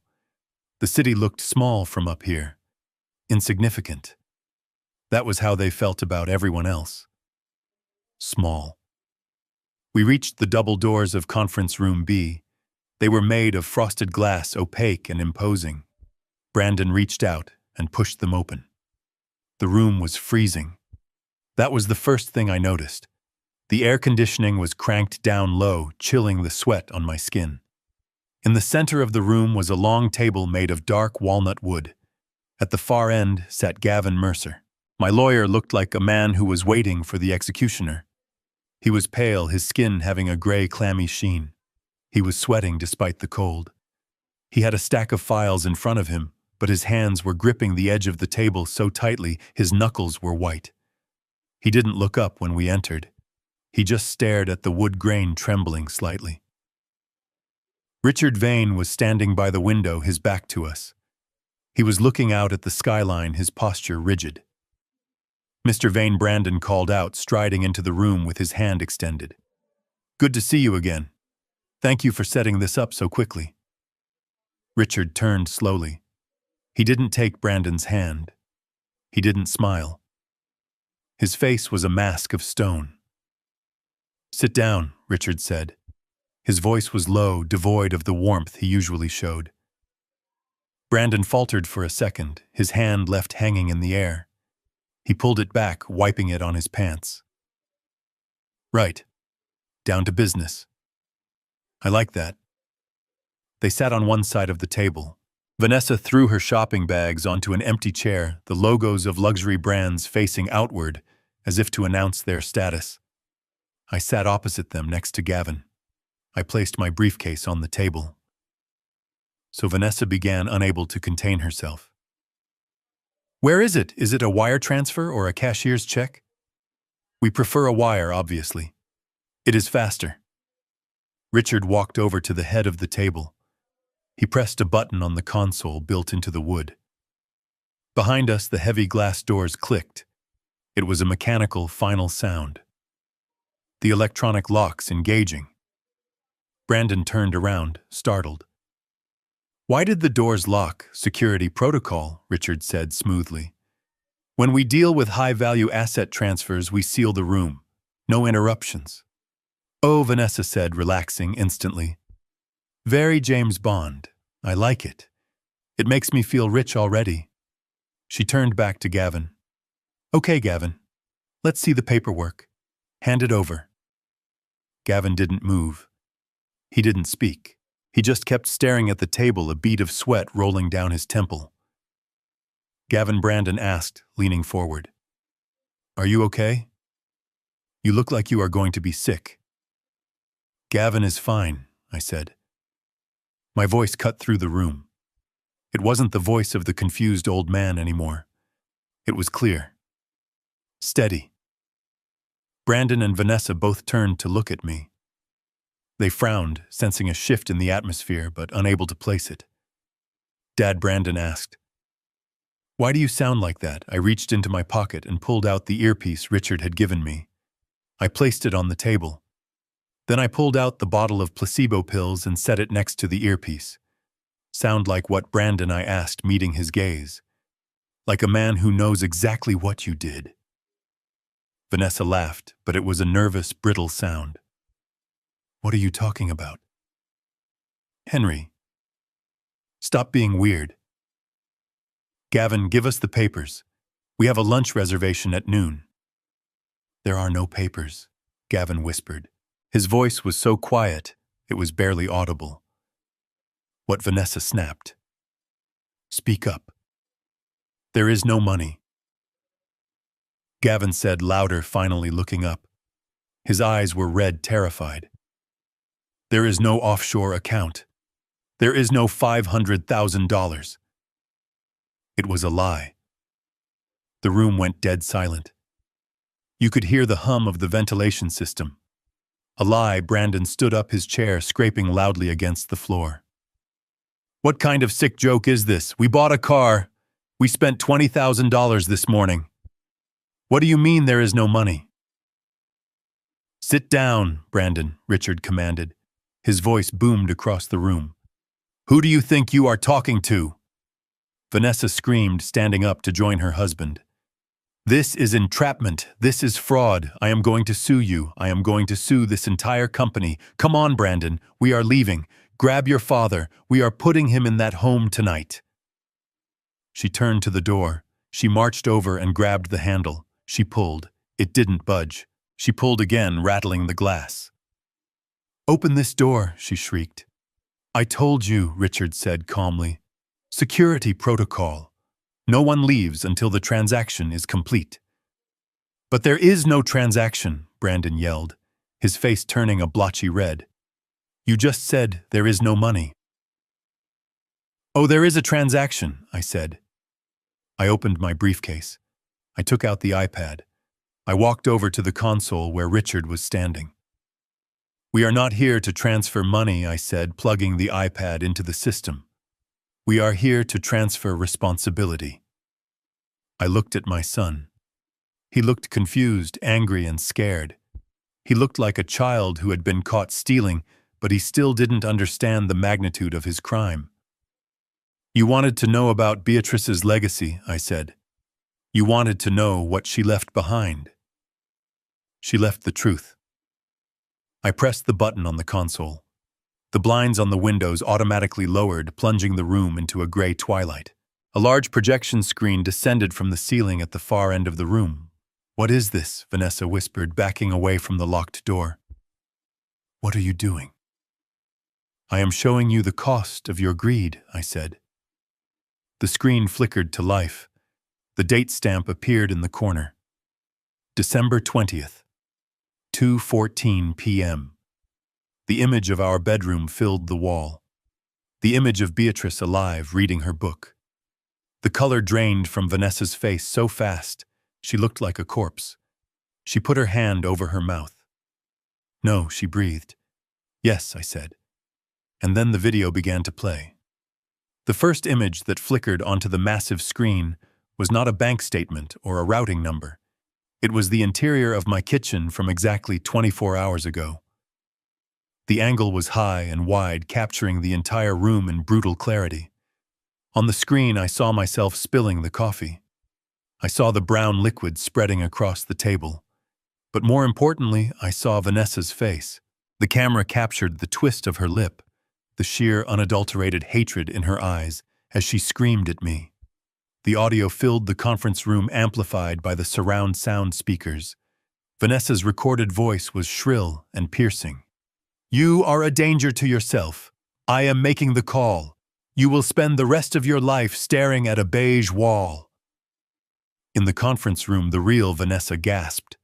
She took a step back, her hands flying to her mouth.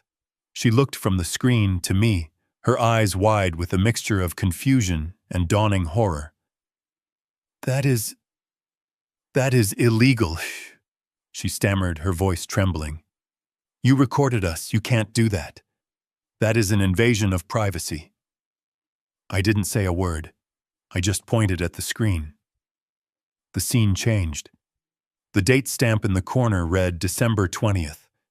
The time was 2:14 in the afternoon. The setting was the master bedroom.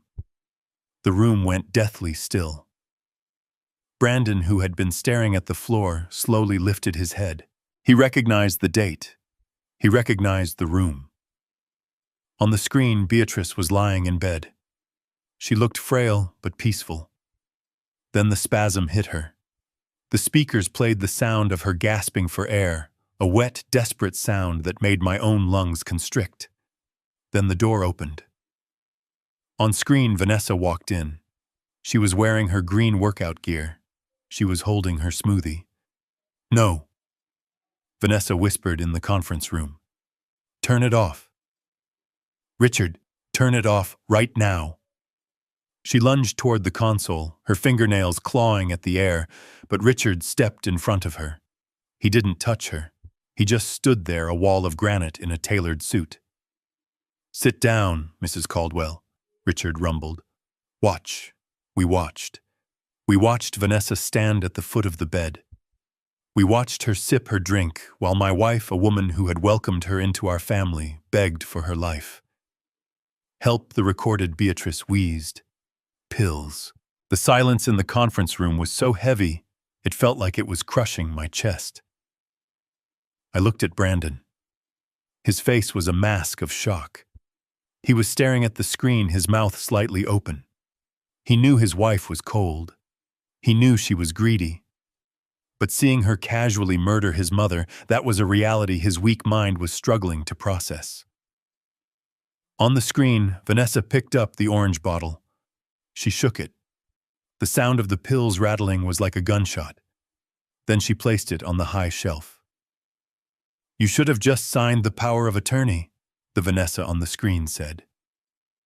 In the room, the real Vanessa let out a sound that wasn't human.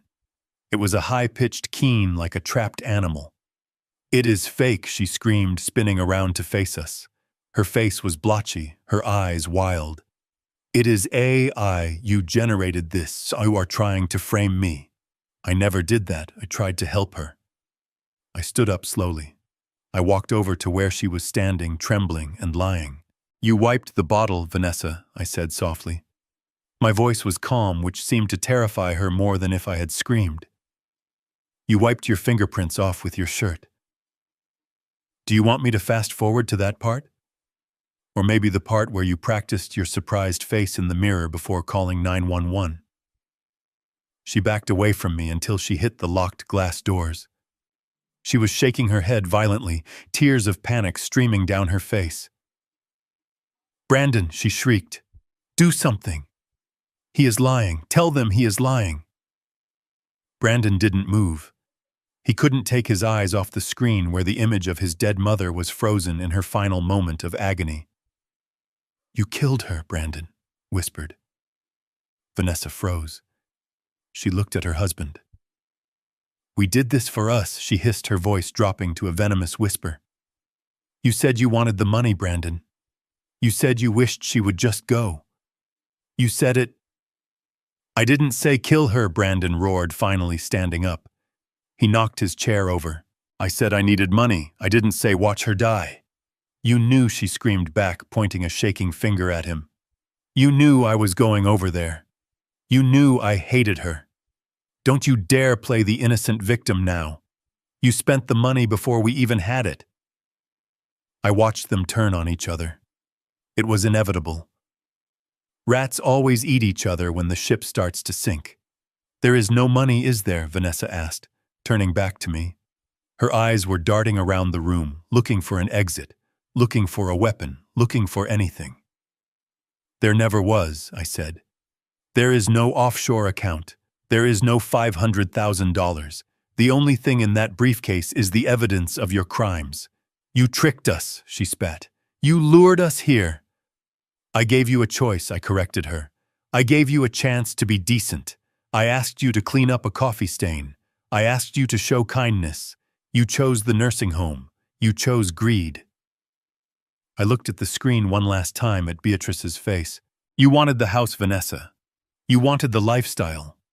Well, you are going to get free housing for the rest of your life. But I don't think you will like the roommates." Vanessa threw herself at the glass doors. She pounded on them with her fists, screaming for help.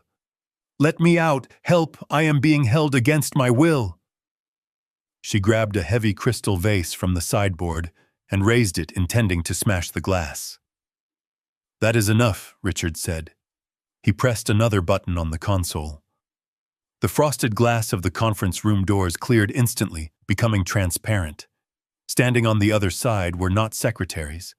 Standing there with their badges visible and their hands resting on their holsters were 4 federal agents.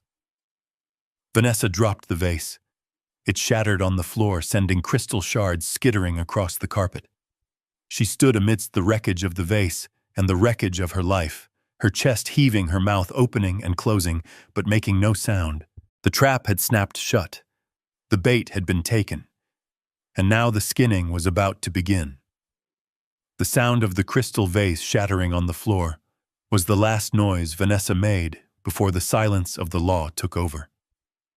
The glass wall that had separated our private family tragedy from the outside world had vanished, leaving my son and his wife exposed like specimens in a laboratory.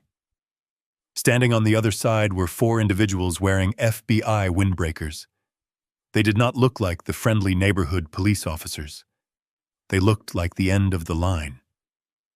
The lead agent, a tall man with a face carved from granite, stepped through the open doorway. He didn't shout. He didn't run. He walked with the terrifying calmness of a man who knows there is no escape. The room seemed to shrink. The luxury, the view of the skyline, the expensive furniture, it all became irrelevant. The only thing that mattered now was the metal badge on his belt and the warrants in his hand. "Federal agents," he announced. His voice was flat, devoid of emotion. "Nobody move. Keep your hands where we can see them." Vanessa was the first to break. She didn't freeze. She unraveled. She scrambled backward, her high heels slipping on the shards of the vase she had just broken. She looked at Richard, then at me, her eyes bulging with a manic desperation. "This is a mistake," she shrieked, pointing a shaking finger at me.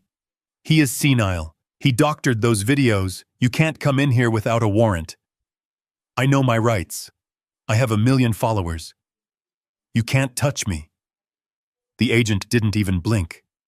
He signaled to the female agent behind him.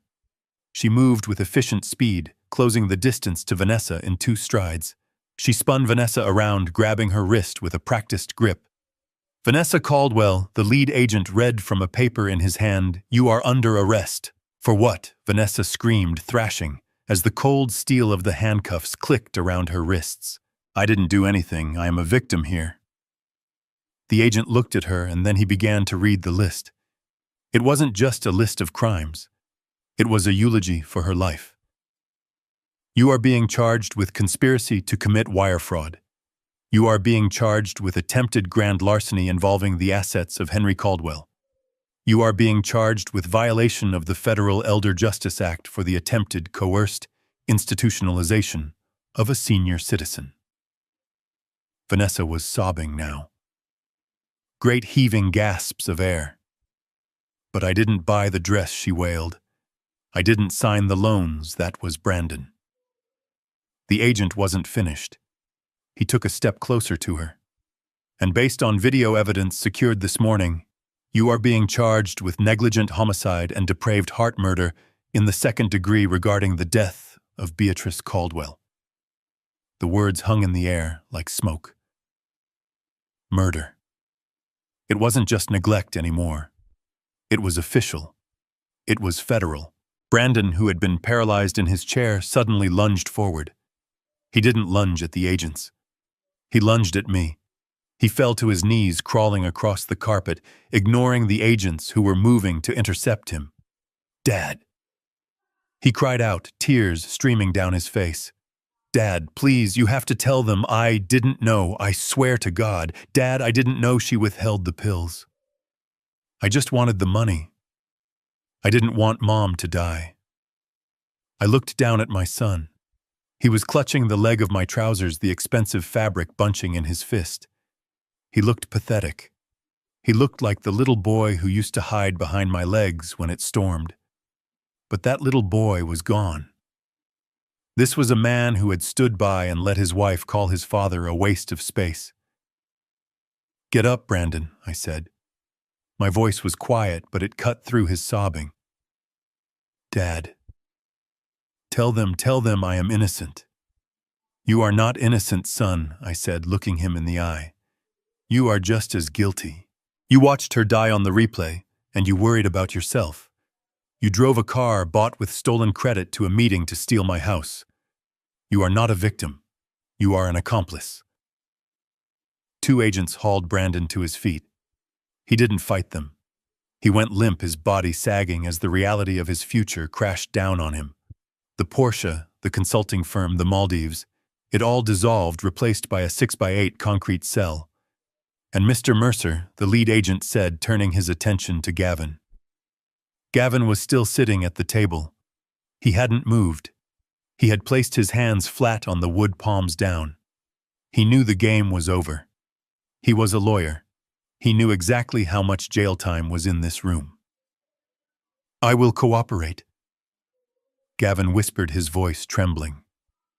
I have files. I have emails. Vanessa forced me. She threatened to expose my... Save it for the judge, Mr. Mercer, the agent said, nodding to his partner. They cuffed Gavin. The three of them, the unholy trinity that had tried to dismantle my life, were now lined up against the wall. Vanessa was still screaming about her followers. Brandon was weeping, staring at the floor. Gavin was hyperventilating. Richard Vane walked over to me. He put a hand on my shoulder. It is done, Henry, he said softly. I looked at them one last time. I felt a strange sensation in my chest. It wasn't joy. It wasn't happiness. It was the feeling of a heavy weight being lifted, leaving a sore, empty space behind. Officer, I said to the lead agent. Yes, Mr. Caldwell, make sure they get a call, I said. But tell them they can't call me. I have a garden to tend to. The agents began to march them out. As they passed me, Vanessa lunged one last time, spitting in my direction. You are going to hell, Henry, she screamed. You are going to die alone. I wiped a speck of spittle from my lapel. I watched the elevator doors close on her twisted, hateful face. I might die alone, Vanessa, I whispered to the empty room. But I will sleep with a clean conscience. And tonight, for the first time in a week, I will sleep in my own house, in my own bed, without wondering if the person next to me is counting the minutes until I stop breathing. The room was quiet again. The projection screen was still down, frozen on the last frame of the video. Beatrice's empty bed. I turned to Richard. Thank you, I said. Don't thank me, Richard replied, picking up the remote and turning off the screen. Thank Beatrice. She was the one who caught them.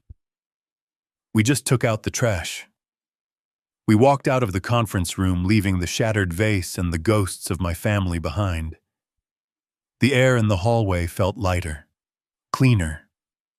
The storm was over. Now I just had to learn how to live in the quiet that followed. The silence that descended on the conference room after the elevator doors closed on Vanessa was heavy and suffocating. It was the silence of a tomb. Brandon stood alone in the center of the room, flanked by two federal agents. His shoulders, usually squared with arrogance, were slumped. He looked smaller, like a suit that had been deflated. He stared at the floor, his eyes darting back and forth, as if searching for a trap door that would swallow him whole and spit him out in a world where he hadn't destroyed his own life. He slowly lifted his head and looked at me. His eyes were red-rimmed with tears that I knew were not for his mother or for me, but for himself. He took a stumbling step forward, but the agent's hand clamped down on his shoulder, holding him in place. Dad, Brandon choked out, his voice cracking. Please, you can't let them take me.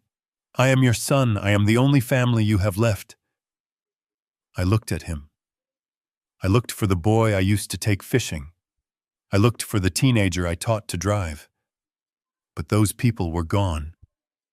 Standing before me was a stranger who shared my DNA, but none of my soul. You are not my family. Brandon, I said, my voice steady and cold. Family protects each other. Family does not plot to put their father in a warehouse to die. Family does not watch their mother gasp for air and do nothing. I didn't know she was going to die, Brandon wailed, dropping to his knees. The agents let him fall. He looked pathetic, kneeling on the expensive carpet and nigging for a salvation he didn't deserve. Vanessa manipulated me. She controlled everything. I was just weak, Dad. I am sorry for being weak. Please tell them it was a mistake. Tell them I am a good person. I walked over to him. I stood over him, looking down at the top of his head. Being weak is not a crime, Brandon, I said softly. But greed is. Betrayal is. You had a choice every single day.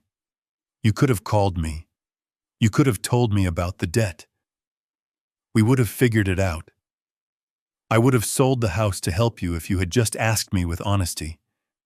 But you didn't want help. You wanted a shortcut. You wanted to skip the hard work and go straight to the reward. I am sorry, he sobbed, reaching out to grab my hand. I pulled it away before he could touch me. Don't, I said. Do not touch me. He recoiled as if I had burned him. What am I going to do? He whispered, staring at his cuffed hands. I have nothing. She spent all the money. I have massive debt. I have no home. I have nothing. I looked at Richard, who was watching from the window. He gave me a slow nod. It was time to end this. You are wrong, Brandon, I said. You are not leaving here with nothing. You came here today for an inheritance, didn't you? You came here expecting me to hand over everything Beatrice and I built for 40 years. Brandon looked up, a tiny, desperate flicker of hope in his eyes. Well, I am going to give it to you, I said. Dad, he breathed. I leaned in close so only he could hear the finality in my voice. The only asset I am leaving you is a lesson in personal responsibility. It is the one thing I failed to teach you, and the one thing you desperately need. It is a harsh lesson, and the tuition is expensive. You are going to pay for it with your freedom.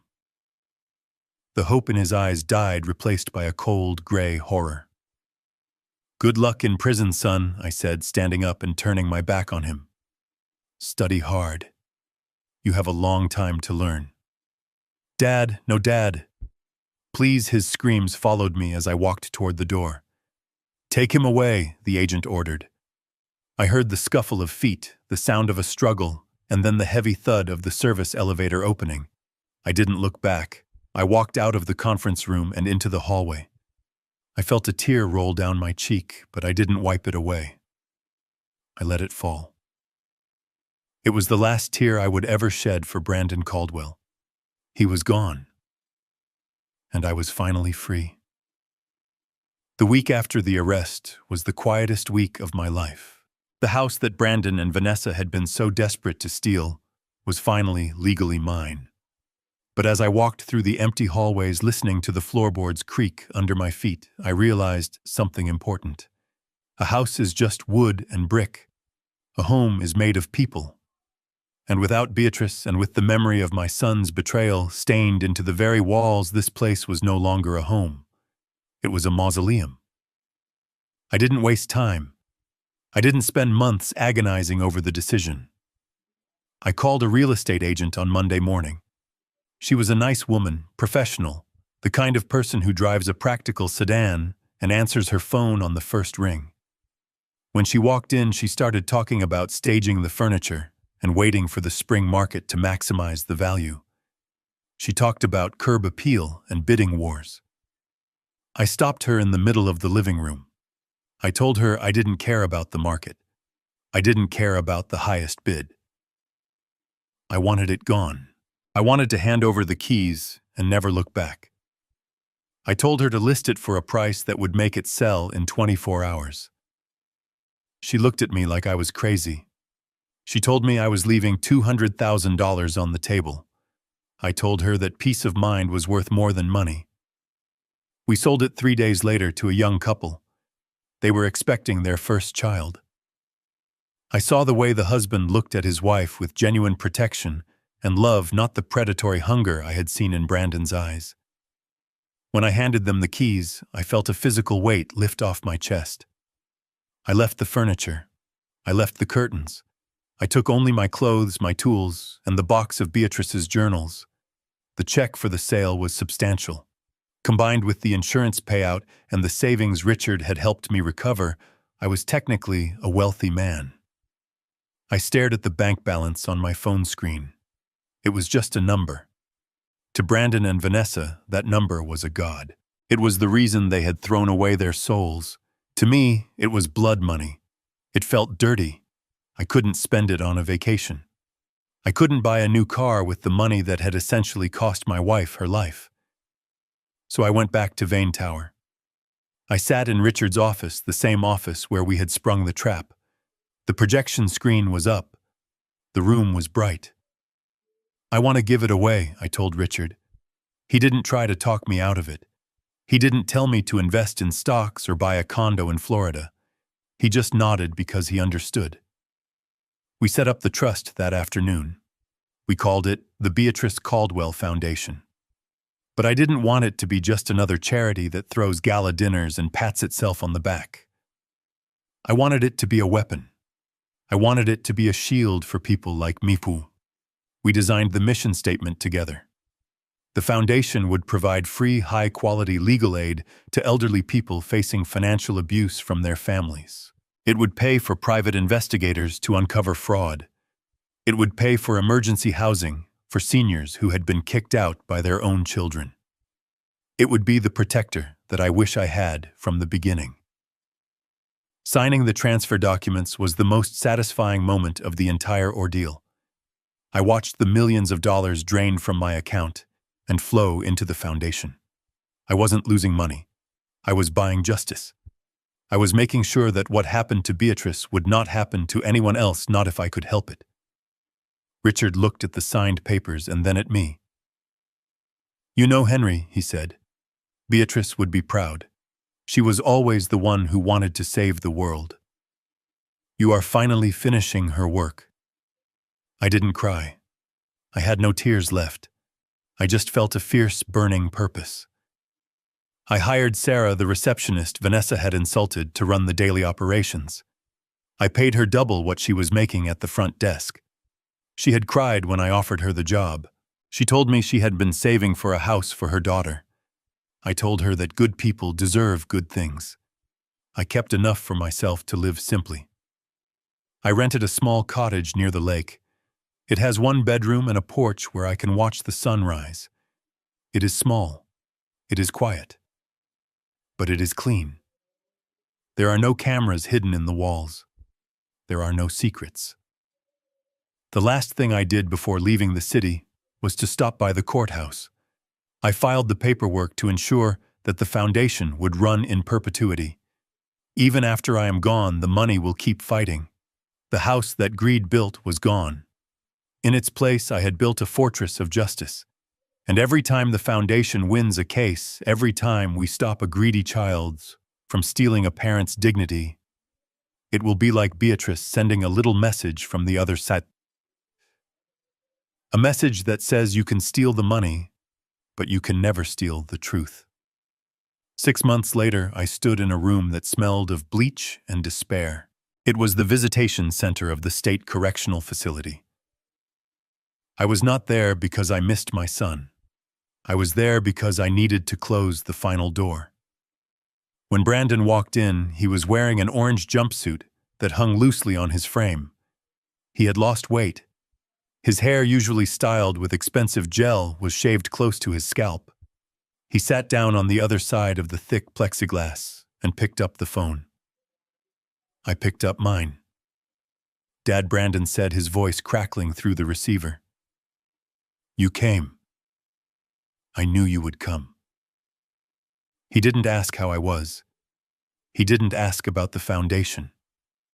He leaned in close to the glass, his eyes darting around nervously. "Dad, you have to get me a better lawyer," he whispered. "The public defender is useless. Vanessa is trying to pin everything on me. She says I masterminded the whole thing. You have money now, right? I saw the news about the house sale. You can hire the best defense team in the city. You can get me out on an appeal. I looked at him. Even in prison, even after everything, he still saw me as a wallet. He didn't see a father.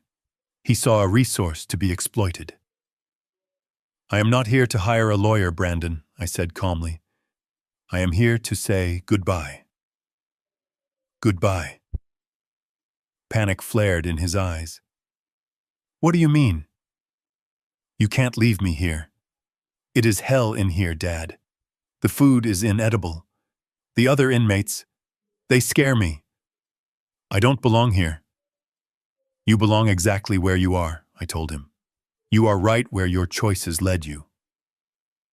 But I am your son, he shouted, hitting the glass with his fist. A guard stepped forward, but Brandon waved him off. Dad, please. Just $5,000 for the commissary, for protection. I am begging you. I slowly reached into my pocket. Brandon's eyes lit up. He thought I was pulling out a checkbook. Instead, I pulled out a photo. It was a picture of Beatrice, not the one from the funeral, but a candid one I took years ago where she was laughing in the garden, her hands covered in soil. I pressed it against the glass. Do you remember her? I asked. Brandon blinked, looking at the photo. Mom, she is the reason I am not helping you, I said. Every time I think about writing a check, I think about her gasping for air while you checked your sports betting app. Every time I feel a pang of guilt, I remember that you planned to put me in a place far worse than this just so you could buy a Porsche. I put the photo back in my pocket. I donated the money, Brandon. All of it. The house money, the insurance, the savings. It is all gone. It is helping people who actually deserve it. You did what he whispered, his face going pale. You gave away my inheritance. It was never yours, I said, standing up. It was ours, and now it belongs to the world. I hung up the phone. Brandon started screaming. He was slamming the receiver against the metal box, yelling that I was crazy, that I was cruel, that I owed him. I didn't hear a word. The glass was soundproof. I watched him mouth the words silently, a pantomime of greed and rage. I turned my back on him. I walked toward the exit door. I felt a lightness in my chest that I hadn't felt in years. The cord was cut. The weight was gone. I walked out of the prison and into the bright, blinding sunlight of the parking lot. I climbed into my truck. It wasn't a new truck. It was the same Ford I had driven for 10 years, but today it felt like a chariot. I rolled down the windows, letting the fresh air flush out the smell of the prison. On the passenger seat sat a framed photograph of Beatrice. Next to it was a brand new graphite fishing rod still in its packaging. I reached over and touched the photo. We did it, Bé, I said.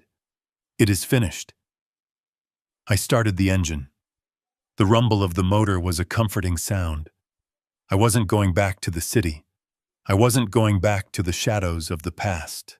I had rented a cabin 3 hours north, up near the Canadian border, where the lakes were cold and deep, and the phone signal was weak. I pulled out onto the highway heading west. The sun was beginning to set, painting the sky in streaks of purple and gold. I checked the rearview mirror one last time. The prison was shrinking in the distance, becoming nothing more than a gray smudge on the horizon. I smiled. For the first time in a long time, I wasn't Henry the victim. I wasn't Henry the widower. I was just Henry. I had a full tank of gas, a good fishing rod, and a clear conscience. They say that revenge is a dish best served cold. But I have learned that justice is not about revenge. It is about restoring balance. It is about protecting the things that matter. Love, loyalty, dignity. And sometimes the only way to protect those things is to be willing to burn down the weeds that threaten to choke them. My name is Henry Caldwell. I am 68 years old, and my life is just beginning. If you have ever had to cut toxic family out of your life to save yourself, let me know in the comments below. It is a hard road, but I promise you the view from the other side is worth it. Don't forget to like and subscribe for more stories of justice and truth. Stay strong, stay vigilant, and never let anyone make you feel like you are worth less than you are. See you in the next story.